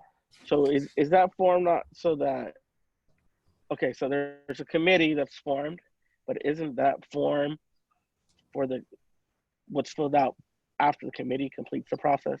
So the committee completes the process, then that form is filled out, because I think the committee has all those different, like section 3 of the form. Right. Lists all the people that are on the committee. So Yeah. So basically, the form comes after the committee, and that's what comes with the recommendations. Right. Would that be accurate? So I this think isn't like the initiation process. This Right. would be the in between after the committee's form process. Yes. Then there is an initiation form. So which is different than this one. It's different than this one. And when I looked at it, I just looked at it quickly and thought it was the original form, but the first form. So we have to go back into the archives dungeon and find that one. So sorry for the confusion. Yeah. All right. We will be looking at that next time. Yeah, but the process is still moving forward. So I understand. We are going to do an interpreter switch right now, so let's take a minute for that. I'm ready.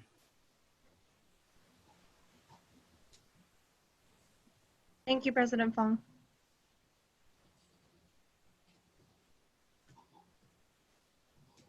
Dan, are you ready?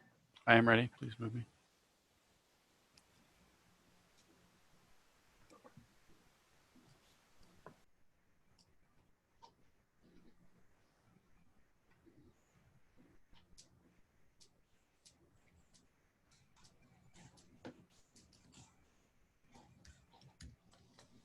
Joining now. what are you doing?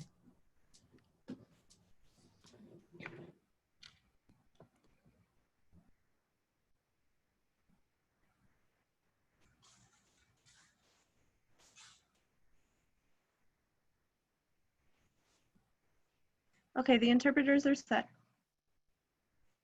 Thank you, everyone. We're moving on to item E5, and this is an action item. Oops, E4. Action item, approval of a memorandum of understanding, an MOU, reached with the Santa Rosa City Schools and the California School Employees Association, Chapter 75, regarding return to school 2020-2021. Dr. Kitamura. Yes, thank you, President Fong. We are very pleased to bring this memorandum of understanding forward. And we are also pleased with our continued collaboration with CSEA. It really does help all these kinds of crisis situations when labor and management can walk hand in hand, shoulder to shoulder, to work out all of these things. So I turn it over to Assistant Superintendent Spector. Thank you very much, and good evening, President Fong, members of the board, members of the public who have joined us this evening. As Dr. Kitamura said, this was just a great collaboration, and while it is pending ratification, very similar to the negotiations that we entered into with SRTA, it meets the needs to ensure that we are using all safety measures and protocols to be safe and hygienic, and to be able to support students in their learning and the continuity of operations in the district. And also similar to SRTA's MOU that was ratified and approved by the board, this is already being seen as a model across the state, that people are seeking to use it for their own work because of the representation and the collaboration and problem solving that this represents. So with that, I do return it to the board with the recommendation that the board approves the memorandum of understanding reached with Santa Rosa City Schools and the California School Employees Association, Chapter 75, regarding the return to school. And with much thanks to all of the members of the CEA negotiations team that helped with this. Great appreciation to all parties. Thank you very much. Health and safety paramount, and getting through that required a lot of patience, and thank you, everyone. CSEA Chapter 25, Assistant Superintendent Spector, thank you. This is an action item. Board members, do you have questions? I think I see none, but speak up if I don't see your hand. Moderator, do we have any public comments? Director Medina has his hand up. Thank you. Director Medina. Go ahead. Go ahead. You want public comments? Yeah, go ahead. Moderator, do we have any public comments? So we are looking for public comments on item E4. There is a hand raised, President Fong, and it has been for a while. So I have a feeling it might have possibly have been for the previous item. Shall we call on that public comment right now? I totally forgot that. I put a note down. I was going to do that, and then I totally spaced that out. Is that person still there? Yes. Why don't I let him into the meeting here? It's Mike Vonderporten. Sorry, Mike. Okay, thank you. Actually, my notes were about E3, so I sent you an email, but this is good.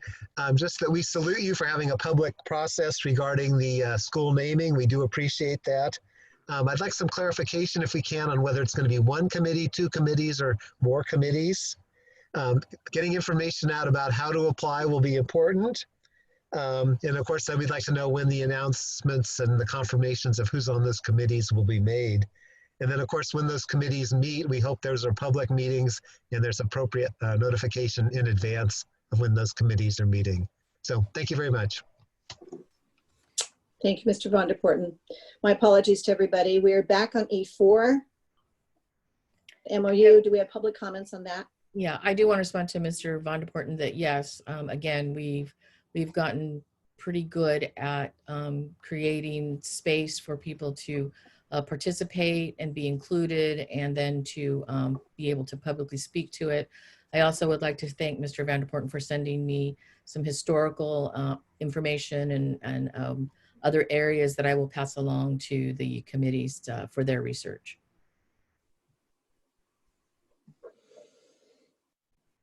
And so now we're calling for public comment on item E4, the MOU with Santa Rosa City Schools and the California School Employees Association, Chapter 75. Any public comment, please raise your hand.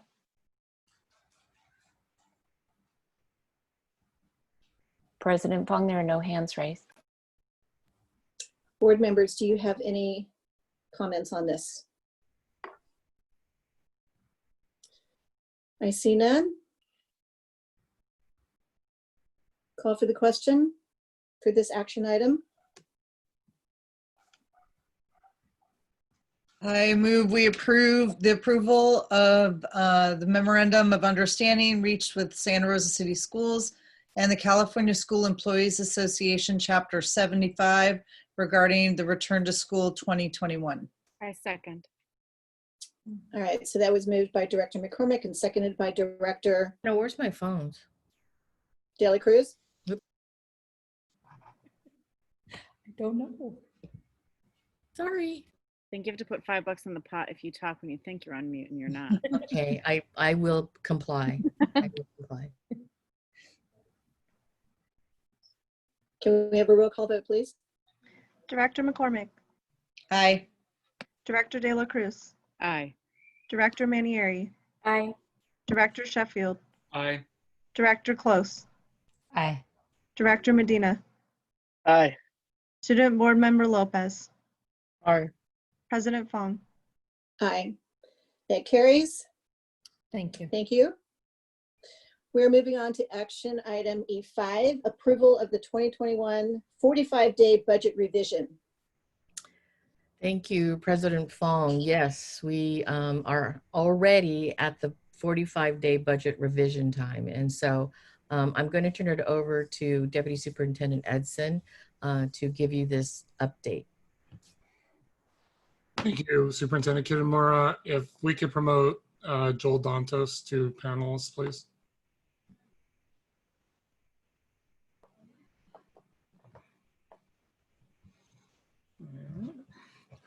Good evening again, board members, President Fong, Superintendent Kitamura. As stated and by law, we have to do a budget revision based on the adoption of the governor's budget within 45 days of them, with him signing it into the Budget Act for the 2020-21 fiscal year. Before I pull the presentation up, I just want to state that like everything that we've talked about tonight, the budget is another area that with uncertainty because of COVID and everything going on. When we developed the budget and brought it to the board, We used the best information we had available at that point in time, which I think I made several comments to. It changed seemingly overnight during that time period. And information that we continue to receive changes based on new information that the state is receiving. One key thing that we are closely waiting for more information on is still the state tax returns, the revenue they receive with the extension of the tax deadline to July 15th.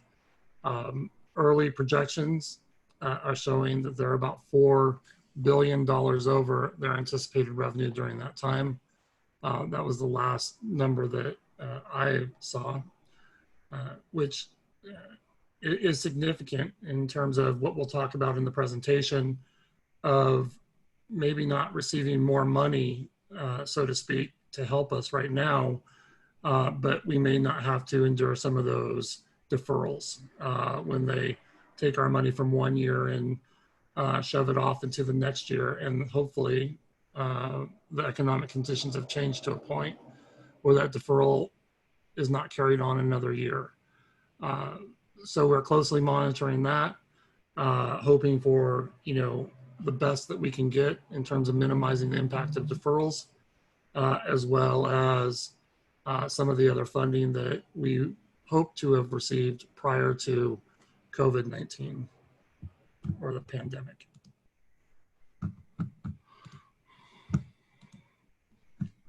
So with that, I'll go through the presentation, if I can get it to work. So we'll go through this list of items, some quicker than others.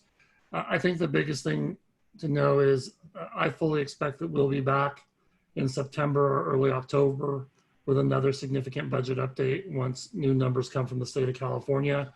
So I would say these numbers are as good as we can project tonight. And I think it's important to keep that in mind, that this is all subject to change as more and more information comes from Sacramento. As we go through this, we do use the same slide deck and modify it for each presentation just so there's familiarity. Tonight we're on the legally required 45-day budget revision. You can see in the top right corner the approval dates by the legislature when we adopted our budget, and then when final budget adoption occurred. So even with that, we're making good faith assumptions that what will be in there with the legislative approved budget will be in there with the governor's approved budget, with our budget falling in between the two of those events. When we presented the budget, we gave you our budget factors and assumptions as we believed at that point. And with the final passing of the state budget, we're now bringing back these assumptions to show you how they've been updated with the actual state budget enactment. The biggest one on this that I'd like to talk about is the information that we use. We anticipated a 2.31% COLA rather than the negative 10% that many districts were using at that time. We did have to correct that in our revenue assumptions, bringing it down to 0, which was still significantly better than what the governor had proposed in the May revision. We now know more about LCFF revenue deferrals that we'll talk about in a couple of slides and the impact of those on our budget. And then we got final information on what would be deemed hold harmless for ADA in relationship to the 2020-21 school year, where ADA will not be calculated in the same manner that it has ever before, and the impact that that has on 21-22. So here are some more numbers that show really what we wanted to highlight was the COLA reduction, as well as the projected ADA and how they're going to fund. If you may recall, with a school district in the state of declining enrollment, we annually have protection that we get to use the prior year's ADA to help absorb those loss of students. So that holds true continuing on. And as we understand it, barring new definitions by the legislature, we'll be able to carry that forward also for 21-22. So we're going to be able to receive 2019-20 ADA numbers as protection during 2021 and 21-22. So here, based on those revised assumptions, or well, now not assumptions, what our anticipated COLA is for the year of 0, you can see how our revenue has changed rather significantly. 3.3 million for 2021, which is our current year, because of how ADA is being held harmless and carrying on to 21-22. We actually see a slight increase over what we had projected during the budget based on enrollment factors. And then in 22-23 is where we take an even bigger hit to revenue based on the assumptions we can make now, and with the information that's being provided to us by our financial advisors on what to anticipate for that third year. One thing that we are still monitoring, and I had a note to mention it at the beginning, another key factor that's going to really make us relook at some things in the near future is enrollment.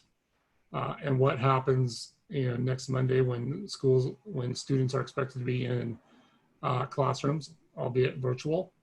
Are we going to see the decline that we anticipated? Are we going to see more? Are we going to see less? And when we start getting that information in, that will help us with these assumptions, especially in the 21-22 school year and the 22-23 school year, to make those numbers more accurate. And that's another reason why I also expect another major budget revision to be brought back to the board. This is really about deferrals and the impact to deferrals. So as the Budget Act shows us right now, barring any update from the state based on tax revenues received, we are anticipated to have revenue deferrals in February, March, April, May, and June of 2021, with the February one being deferred to November of 21, and the June deferral, just that overnight deferral from June 30th to essentially July 1 for California state budget keeping purposes. So with that, we will have a cost of borrowing, and we will have a lost interest opportunity by money not residing in the county treasury during these time periods. So we've had to adjust our assumption on our potential projected interest revenue. Here is lottery revenues have been updated from our projection of 153 and 54 for unrestricted and restricted to 149 and 48 respectively for unrestricted and restricted funds for lottery.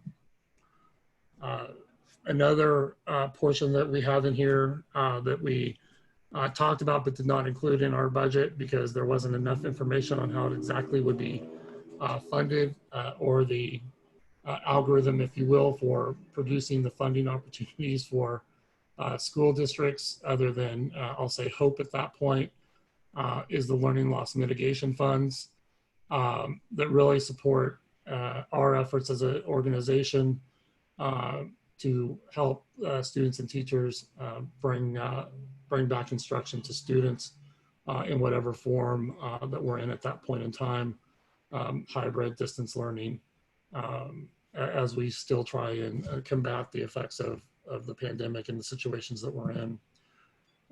Here is an overview of those learning loss funds and also the date they have to be expended by. Learning loss mitigation through the federal Keras Act must be expended by December 30th of 2020.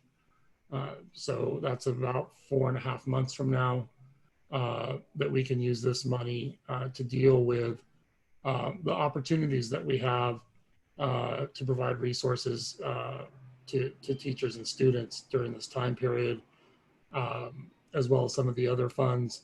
The learning loss mitigation funds through LCFF have the longest, the Students with Disabilities Learning Loss Mitigation Funds has the longest time to draw on those funds up until September 30th of, that's a typo, excuse us, 2022. We don't have to have them spent in a month. So apologize. So Rick, this is still part of the learning loss mitigation. The next one is the Keras Act Fund through 2022. And I misspoke. I was thinking we were in 2021. So we have over a year to use those funds as well. And here's the Keras Act, which is an additional $2.1 million to offset some of the costs that we're going to experience as a school district in light of preparation for teaching and learning in this time period. You know, a lot of this money was used to secure PPE and prepare sites for the return and the start of the 2020-21 school year. Through here, and I'm not going to read through all of these, but here were allowable uses of these funds. One that's bulleted or bolded up there is coordination of preparedness and response efforts to the districts. And we are using these funds, as I also mentioned during Measure INL, to offset the costs that we would have had to absorb through the general fund. We are using these funds for. And here's a question about a bold of educational technology, which we're also using these funds for in preparation for distance or remote learning. Here are additional updates to the budget regarding some of the expenditures, as well as future expenditures that we anticipate. This would include what we've purchased for PPE, the deficit that was created in our cafeteria fund because of the amount of service we provided in terms of serving lunch. I know we're over 600,000 meals served through the spring and summer, and we're going to continue on with our meal programs following the updated regulations from CDE and the federal government. But here are some of the current expenditures. There is flexibility with carryover balance with our federal funding that we're working with Assistant Superintendent Mizera, as well as our new state and federal program coordinator to use these funds in the best way possible to for what they were intended to use for, and that's to help those students in need who qualify this or those school sites to enact their needs for remote learning. Here's an overview of our fund, general fund 01, showing the updates, especially to revenue. You can see nearly $13 million of increased revenue that's earmarked for COVID-19 related expenses, including the learning loss mitigation funds that we talked about. And here we're still showing a zero balance at the end of the, or we're showing a zero balance now with estimated, with 2020-21 budget. Moving to the multi-year projection, one thing that we are anticipating is those revenues that are coming in will be expended. So it's not money that can be used to help with some of our shortfalls that we've been talking about for the last 5 or 6 months. But through what was given to us through the budget and through the work that we've been doing, our projected future unidentified fiscal stabilization measures are 17.4 million in 2021. And if we are able to achieve those our expenditure reductions in 22-23 would be approximately $9 million. So this is the work that we'll be working with the Budget Advisory Committee, our departments, our sites, to identify these measures. And another, I'll say it again because I think it's that important, really what happens with enrollment starting Monday impacts these numbers significantly, even though we do have some hold harmless or some protection. That's really going to be a telling sign of what we'll need to do in the future. So as I said, we will be closely monitoring that starting Monday. Through that, with those reductions, we show the unassigned and appropriated balance at the end of each year in our multi-year projection at 0. And if we can meet those fiscal stabilization measures, we would be back in positive certification. Here are the revenue updates for our 4 charter schools in the district. And most of this is based on the reduction of COLA of 2.31% to 0.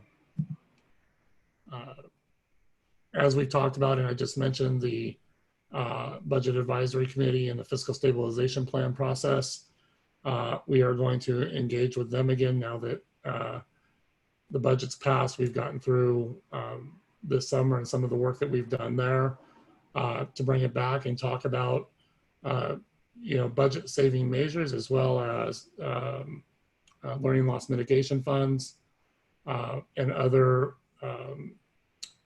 items that are extremely important to the budget in order to prepare something for submission to the superintendent to submit to the Board of Trustees or Education for consideration at the December meeting. So that will be starting in a couple of weeks with meetings throughout the fall. This has not changed. We're still continuing to prepare for opening schools. As I talked with some administrators today and some other people in the district, that's going to continue. We'll never be completely done until this is completely done, as we change and modify to make things better or safer for students and staff. Our negotiations with our labor union, labor organizations, it's still uncertain funding in California, and something that we're closely monitoring and to see how long we will be in the situation with the uncertainty and then declining enrollment. Moving forward, the learning loss mitigation plans are happening in order to prepare for Budget Advisory Committee. In September, we'll bring back the 2019-20 unaudited actuals. It's in red, but I will almost guarantee we'll have a budget revision in September. And we'll also be bringing back the learning continuity and attendance plan for approval to the board as well. And really, this takes us through December with the first interim for the 2021 school year, where we'll then self-certify again, as well as having the LCAP public hearing and approval at the December meeting as well. I will turn this back over to the board for any questions.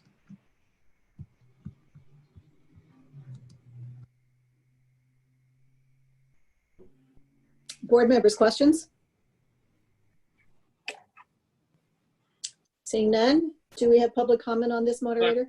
Hold on, Lori, I have okay, sorry, Director Sheffield. one question that is, and I'm just wondering, and so much of what you talked about was, getting a sense on Monday what our enrollment numbers might look like.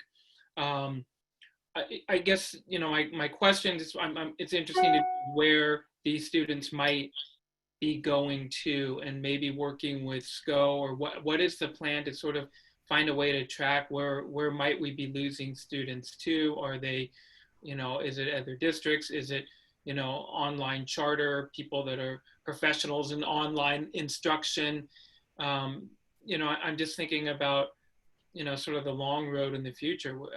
I'm worried that when we lose a student, we might permanently lose a student, and potentially other students, and what we might be up against, I guess, competitively.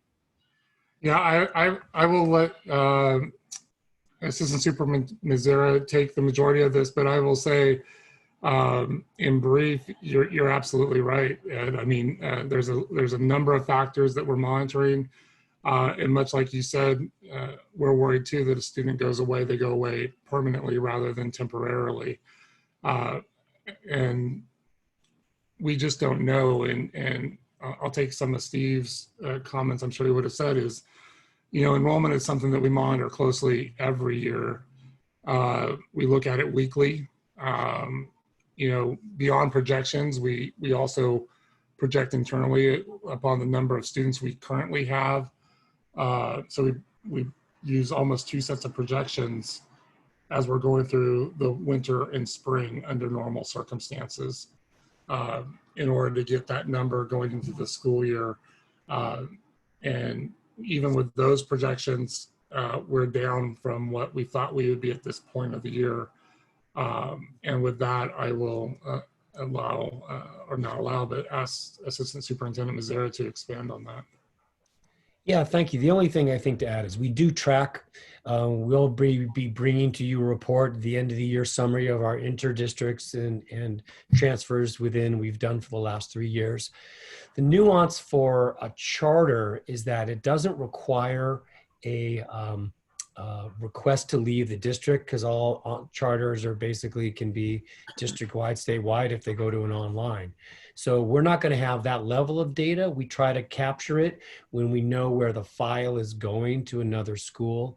So specifically on an online charter that may be drawing kids, we don't have that as a category that we currently readily track. It's a kind of a subway to try to get that. We've been giving ourselves kind of a heads up for that. But that's part of the things that we think has been happening all summer. I don't know if you mentioned it, Director Edson. We're 257 kids below projections right now, and we're desperately trying to make sure we document where that's coming from to see if there's a story that we could have any impact over. There may not be a story that we have impact because it's economic or others. It may not be an educational story that we can resolve. It may be others. So we're definitely trying to track. We have tracking sheets and Google Sheets to find out where people are and put that data and information in there. Is it, or would it be too much to ask if, rather than give us, a number at the end of the year, that, maybe more periodically you guys can give us just sort of a sense of where we're standing, maybe not every board meeting, but maybe every other board meeting, and say, hey, here's something we just want to, we want to bring this to the attention, not just the attention of the board itself, but the whole school community, to say, hey, here's what's going on. I think it, if we have the ability to, maybe not necessarily know where they are going, but to say, we've lost X number of students and we're continuing to lose more. A snapshot of knowing what things might look like at the end of the, October, at the end of the I think that the interesting part of this is that it's all the districts. It's not just us. There are the superintendents were saying all like commiserating about this. I think Steve is leading the charge on implementing the same procedures we did, but collecting a little more data around really going after students who are not showing up or who do not show up. So using our family engagement, using everybody, all hands on deck to track down if a student isn't engaging in their classroom. Yeah, well, and then, again, as I discussed, maybe working with SCO to help us figure out if it's happening, throughout, all districts in the county. Yeah. Just so that we get a handle on this. I just, I've read some articles and listened to, some reporting on where, what has happened over the summer and where these students might be going. If you're a junior or senior in high school and you're looking at your future and there's so much uncertainty in the district that you're in, the public school district that you're in, and you're thinking about what your future might look like, and you have other options, you might just take those options. And that's troubling because they might not be the best options, obviously, however you package up some type of online instruction. You might still might not be getting the best education, but, and again, just going back to communicating with students, communicating with family, and, about the importance of what's going on next week, and just, using the cell phone, sending out those messages very regularly. Just, why not? Why not just beat it in the ground? When we're in crisis and fires are here, we get those Nixle alerts almost like every other hour. And, to me, it's just sending an additional reminder. And maybe there are people that need that additional reminder just to say, here's where we're at. Here's the importance. We need you, we need your kids here. We need attendance. We need, anyway, that is kind of where I'm going with that, is that I am very worried about the future. I'm very worried about the pandemic is creating a whole new business in online instruction. And that's giving options that we're going to lose students to the snake oil and false sales, that they're going to be online better instruction than what we're able to provide. Yeah, so Parent Square is designed to use the form that the parent wants. So it could be a phone call, it could be a text, it could be an email. So I talked to a team behind the scene here, and we will, definitely do that. Send out the blast. I'm calling Sunday night. I've got something coming out this Friday as well, but I'm not sensing it. And I talked to Dr. Harrington on Friday about this, and he's lost, I can't remember exactly the percentage of their SCO students, but it was a number that shocked me. And I said, where are they going? And he said, we don't know. And I said, that's kind of the same with us. My sense is it's not necessarily picking up and going to another online. My sense is that because of employment, people are moving to either live with other family or live someplace where they can combine households to make ends meet. Because the number of non-responses to phone calls makes me worry that phones have been shut off. So it's really going to have to be person by person that staff is going to do to go out and find kids that we can't locate. And how we'll know is that first day who engages and who does not, and then continuing to go after, and then finding out, even when we find them and they're not coming to school, why? Or have they enrolled in another program, or are they no longer in the household? Are they no longer living there? So, I think you're right, Diane. I do, but I also think that there is a percentage of that we just need to capture, people who have disengaged. Yes.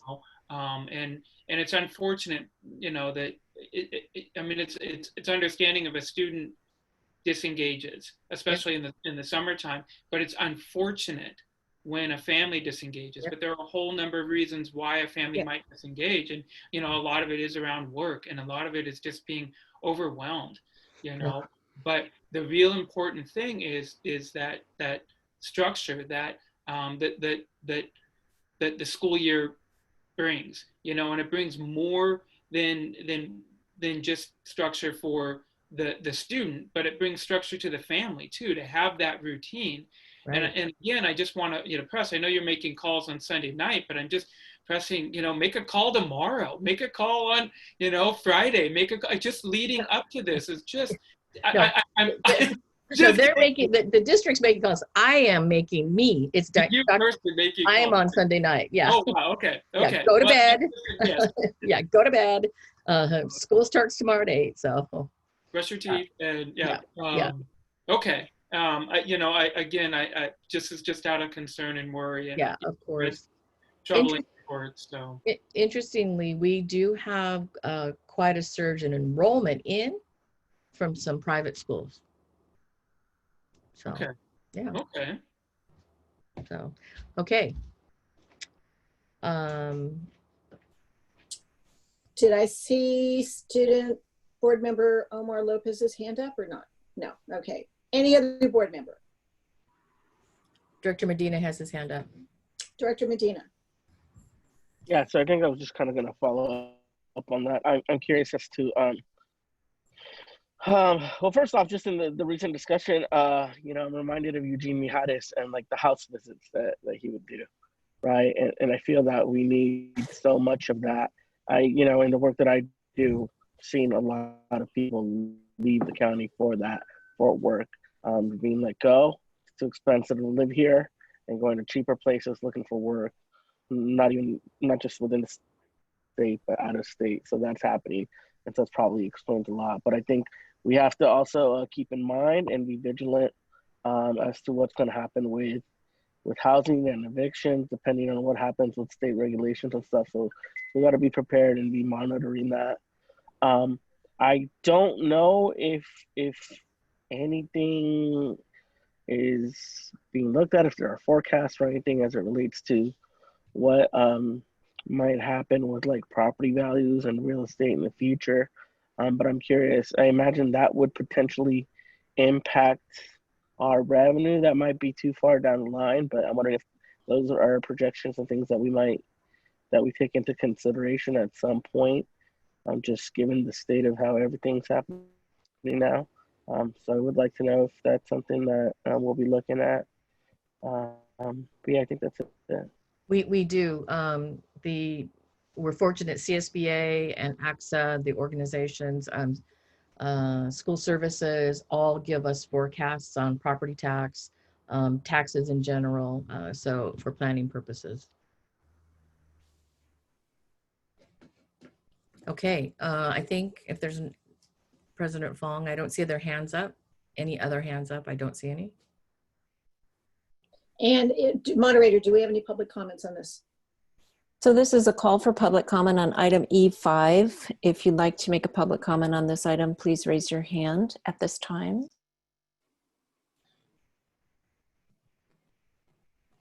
And there are no hands raised. All right. There's no other discussion by the board members. We can call for this motion. Approval of the 2021 45-day budget revision. Move to approve the 2020 45-day budget revision. Thank you, Director De La Cruz. Second. Seconded by Director McCormick. May we have a roll call vote, please? Director De La Cruz. Aye. Director McCormick. Aye. Director Manieri. Aye. Director Sheffield. Aye. Director Close. Aye. Director Medina. Aye. Student Board Member Lopez. Aye. President Fong. Aye. Thank you. That carries. Thank you very much, Deputy Superintendent Rick Hanson and Mr. Joel Dantos. We're moving on to action item E6, approval of the resolution of the district for capacity of inter-district transfers for various grades. Thank you, President Fong, board members, and Dr. Kitamura. I'll own this. Go for it.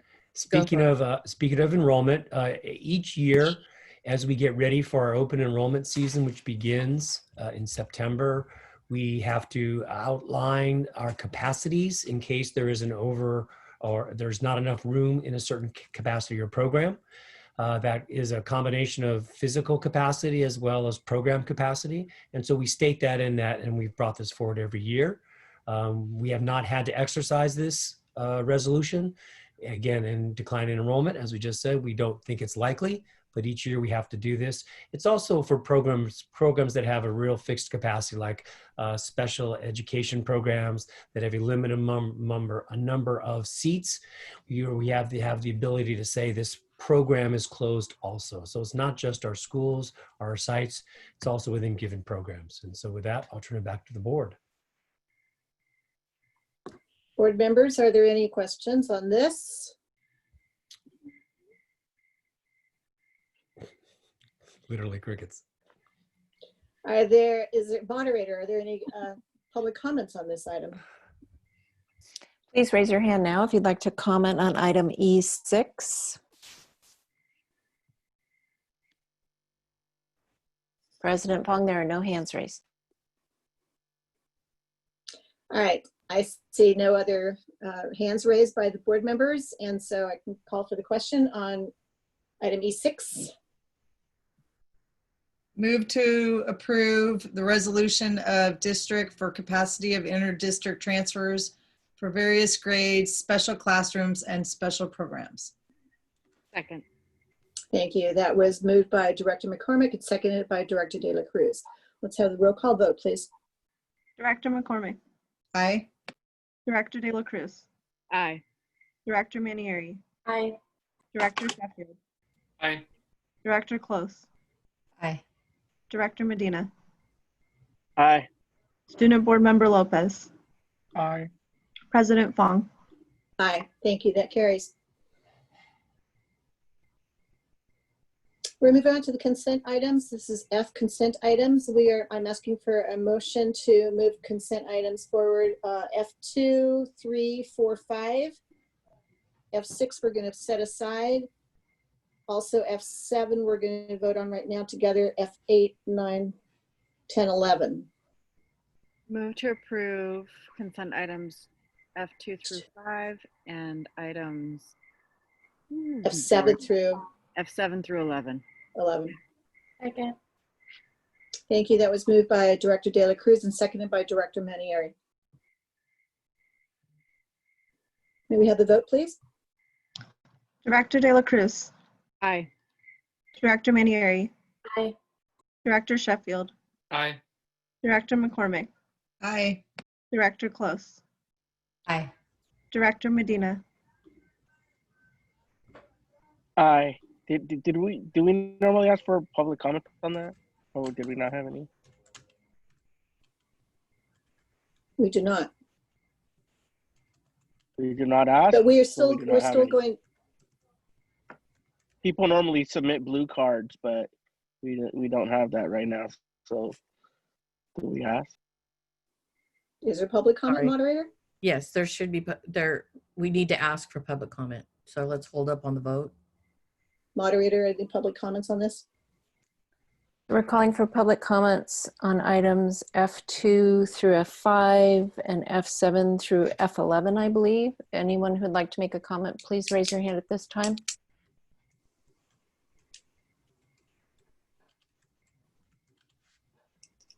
And there is a hand raised. I'm going to call on Kelly Sparborough.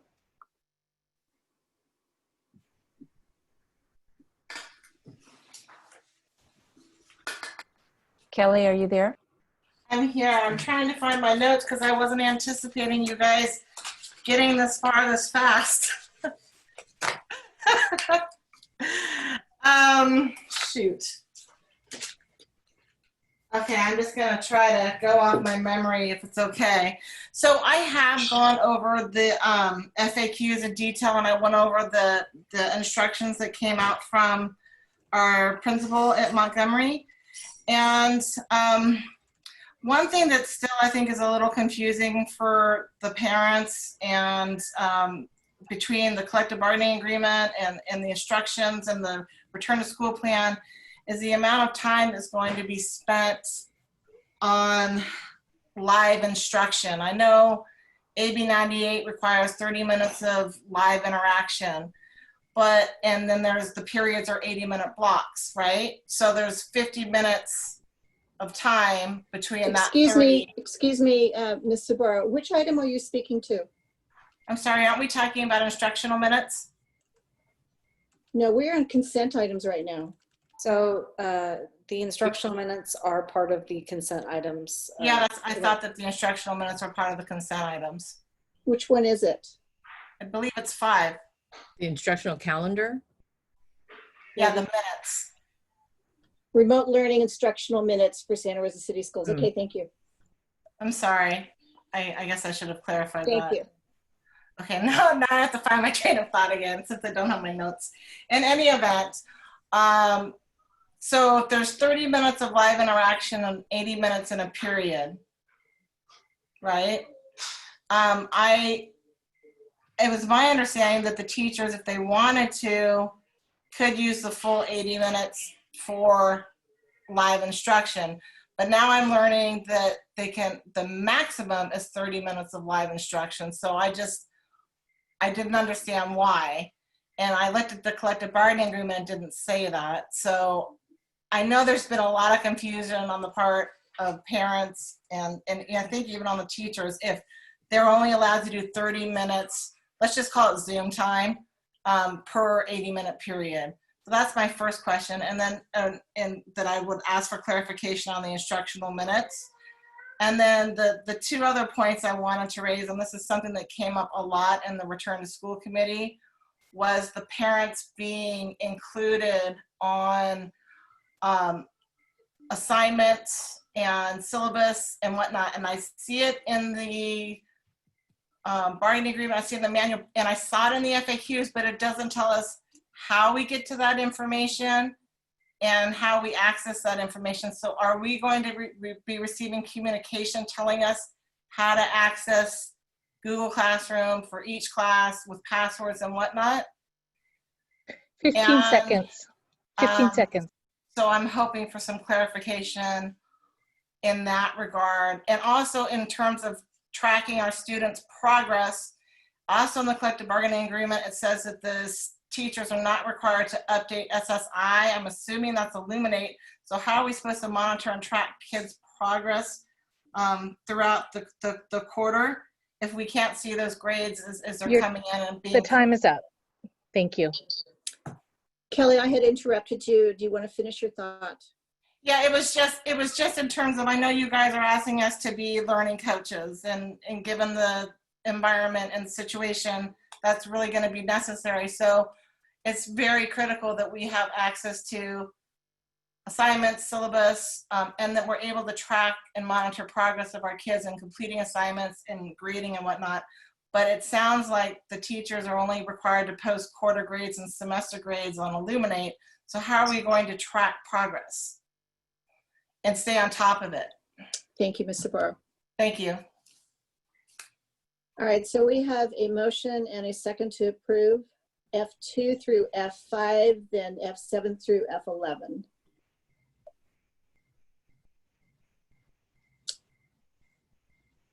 Adina, could we have the vote, please? Yes, so we have Director De La Cruz. Aye. Director Manieri. Aye.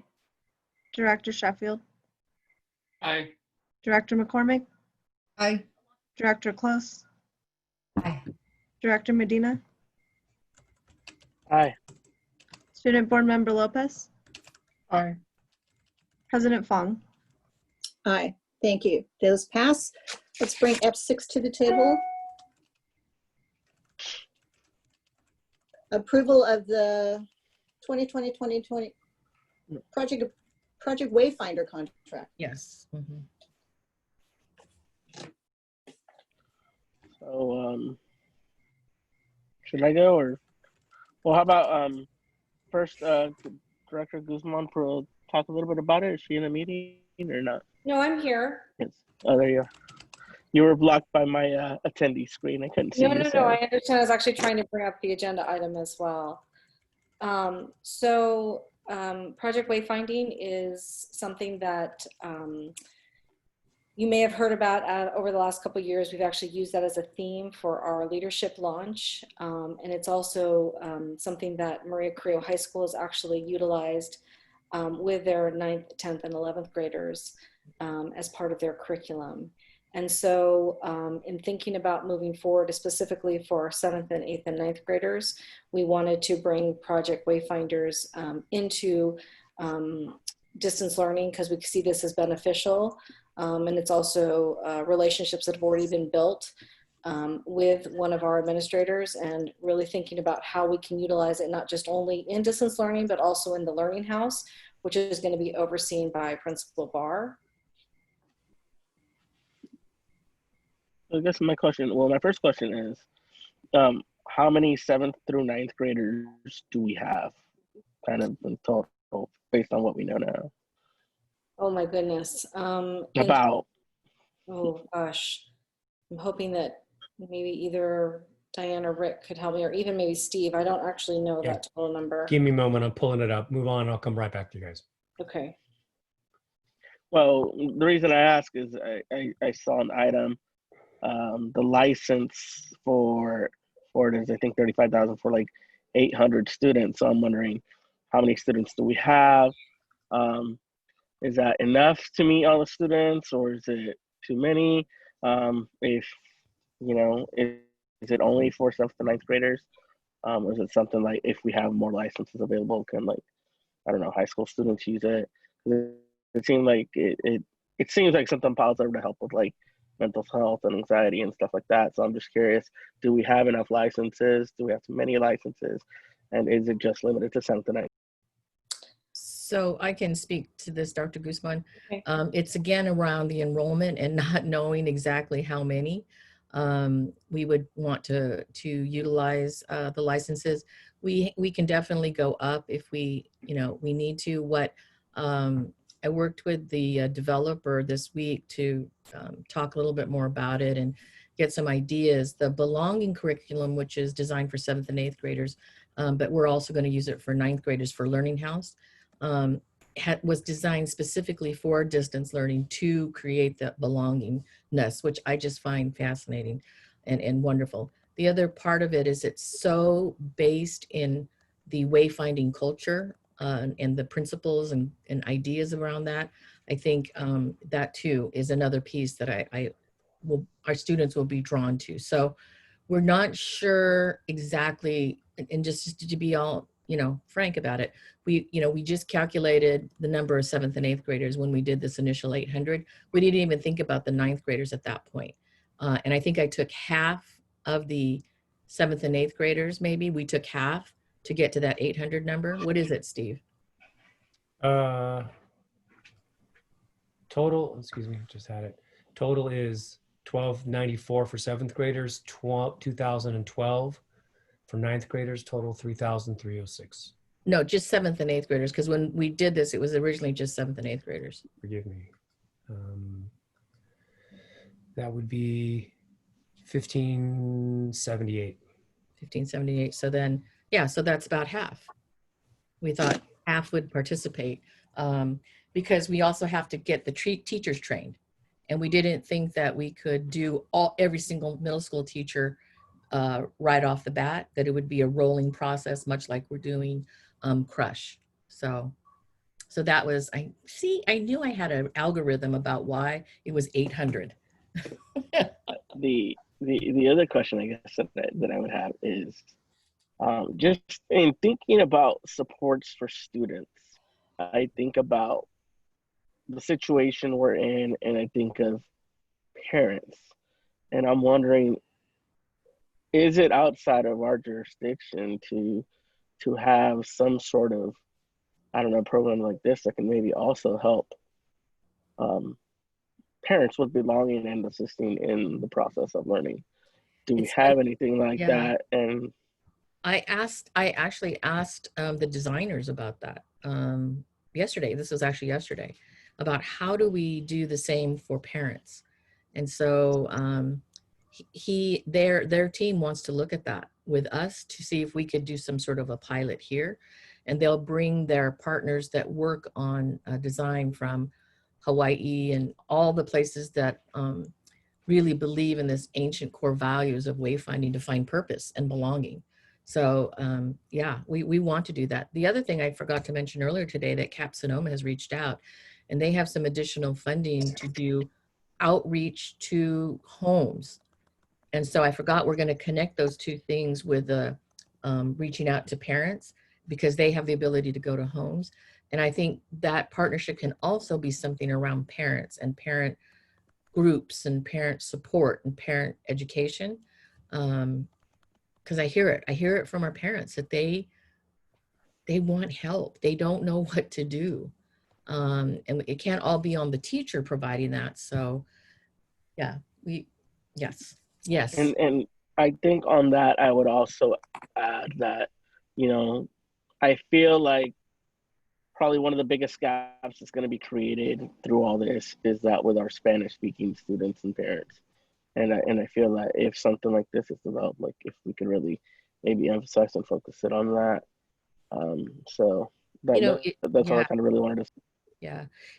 And It's very possible, and I'm really hoping that it's through Learning House, because 50% of the population of Learning House is Latino. And so we've got to leverage that for connection. And I'm super excited about that. So That's all I had. Okay. So we need to take action on F8. F6. Excuse me, F6. Do I have a motion on approval of Project Wayfinder contract?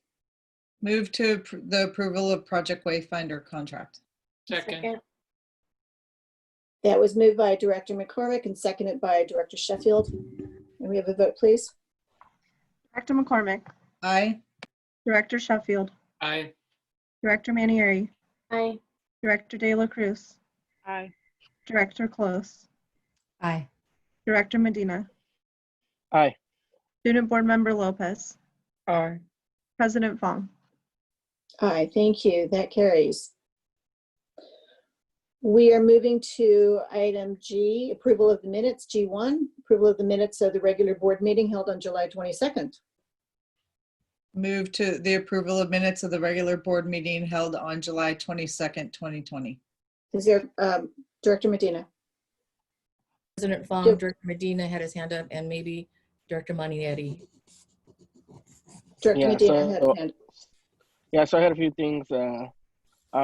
First, I was just curious, in all the advisory votes by student board member, his name wasn't listed. Is that a change in practice, or is that meeting some new guideline? I'm just curious. In what area of like approving things, or? Like in the roll call votes? Yeah, I just think it's learning the new, you know, Adina and Melanie learning the new, not new way, but the way that we do things. So. Okay, so yeah, so I think in terms of changes to the minutes, that would be one, reflecting the student board member, you know, by name, as we're all reflected. Okay. The other thing is on item E5, in the middle of E5, there's a motion to extend the meeting. It says there was a motion to extend the meeting, but it doesn't say who made the motion, who seconded, and whether it was voted on or approved. It just says there was a motion. So I think that needs to be added, and for how long that was extended for. Okay. Also, in E6 to E7, the motion to table was listed twice under each item. There was only one motion to table, and the motion was to table both. So that should only be reflected as one motion in the minutes. And I think in that item, one thing that I would ask to be reflected on there was Superintendent Kitamura's commitment that there would be follow-up on the item to be brought forth, which is now at this meeting, on the follow-up. And then the final thing was under item G1. I think student board member was still present, but it's not listed on there. He would have abstained on item G1 since he wasn't there for the approval of minutes, but I don't know if he was gone from the meeting or if it was just that it was an abstention, he didn't vote. But if it was an abstention, it should be reflected as an abstention. I believe he was there. I believe you were there, but we will check the tape. But I believe you were there, student board member. So with all that, I would just ask that those corrections be made, and if any board members have any other corrections, that they be made and brought back to us at our following meeting. Yes, I think we should not approve these minutes and have All right. them, have them. So let's bring that back next meeting. Director Manieri had something. I think student board member Lopez has something. Oh, in response. I don't know Student board member? Student board member Lopez? Yes, thank you, President Fong. I was just going to say that I was here the entire meeting, so I think it was just an abstention because I couldn't vote on it. Okay, duly noted. Thank you. All right, so you will bring that back to us time. Yeah, Director Montieri, did you have anything else though? Yes, for under board member requests for information, I requested information around the language of high-risk electives in regard to VAPA classes. So that's an addition that needs to be made to the minutes. All right. Thank you. All right, so that is tabled. Yeah, we will table that. I do want to make note that Adina and Melanie, though, I asked for more of the backup to be added to the minutes because I think it prevents then, it's very difficult for us now to go back and look at minutes because there's really not backup there. Then you have to go search in other places for it. So I think it's important to put, like we put the return to school plan on there. Director Medina suggested the MOUs, so we put all the MOUs on there. So any of those very important documents, they're going to be attached here. And so parking lot form. just say, I'm sorry? It's a great parking lot Yeah, form. yes. And then just giving grace to Melanie and Adina for working through these minutes. But I think it was very good that the board said very succinctly, like this, add this, change this, because it helps them learn. So thank you for that. I'm going to offer this opinion. I've taken a look at many other agendas, many other boards, not just in Sonoma County, but certainly in California, and ours are incredibly comprehensive. Anybody looking at our minutes or our agendas can figure out what we're doing. The documents are right there. The attachments and the links are right there. And that's not true of many, many other districts. So kudos. Yeah. Counties. But there's always room to improve, and we are going to be switching to a new Agenda Online 2.05739. I don't know what number it is, but we are going to be switching because first of all, this one is archaic and the support's going to go away for it. And then secondly, the new CSBA Agenda Online is just much more modern. So may I ask, I had previously asked about prior minutes from before that we went to this system be posted somewhere online. Is that something that could be added to the new system? Yeah. Or any? Whoa, oh, maybe. Rick, do you know? That's actually a good idea if we could put it on the new system, but I don't know. And the old minutes are digitized. I do know that. Yeah, they were. We may be able to do that because we've had discussions also about transferring entire board packets from previous as well. We run into some issues with how the district did board agendas prior to Agenda Online and how they stored attachments. So we're looking for a solution that would bring a single agenda that's stored in multiple places into even just one PDF packet. So that is something that we're continuing to look at. Yep, and the switch is going to happen next month, Rick? Next meeting. Next meeting. But for you folks, it's not a huge change. The way you're going to access things, it's really going to be internal for us. So. And there'll be information coming to all board members about that in the next week or so. Okay. All right, there's nothing else on that. We are moving forward with item H. Are there any board member requests for information? I do have one request. Dr. Kitamura, could you bring to us the board policy on meeting time and public comment time? I know we have BP on that. I'd like to look at that with the board in this time of Zoom. Okay. And then I have not heard back on the at-risk Director Montieri. I have not heard back, so I will ask again. Thank you. All right. Okay. And with that, we are adjourned. Okay. Thank you, everyone. Thank you, everyone. Good night. Good night.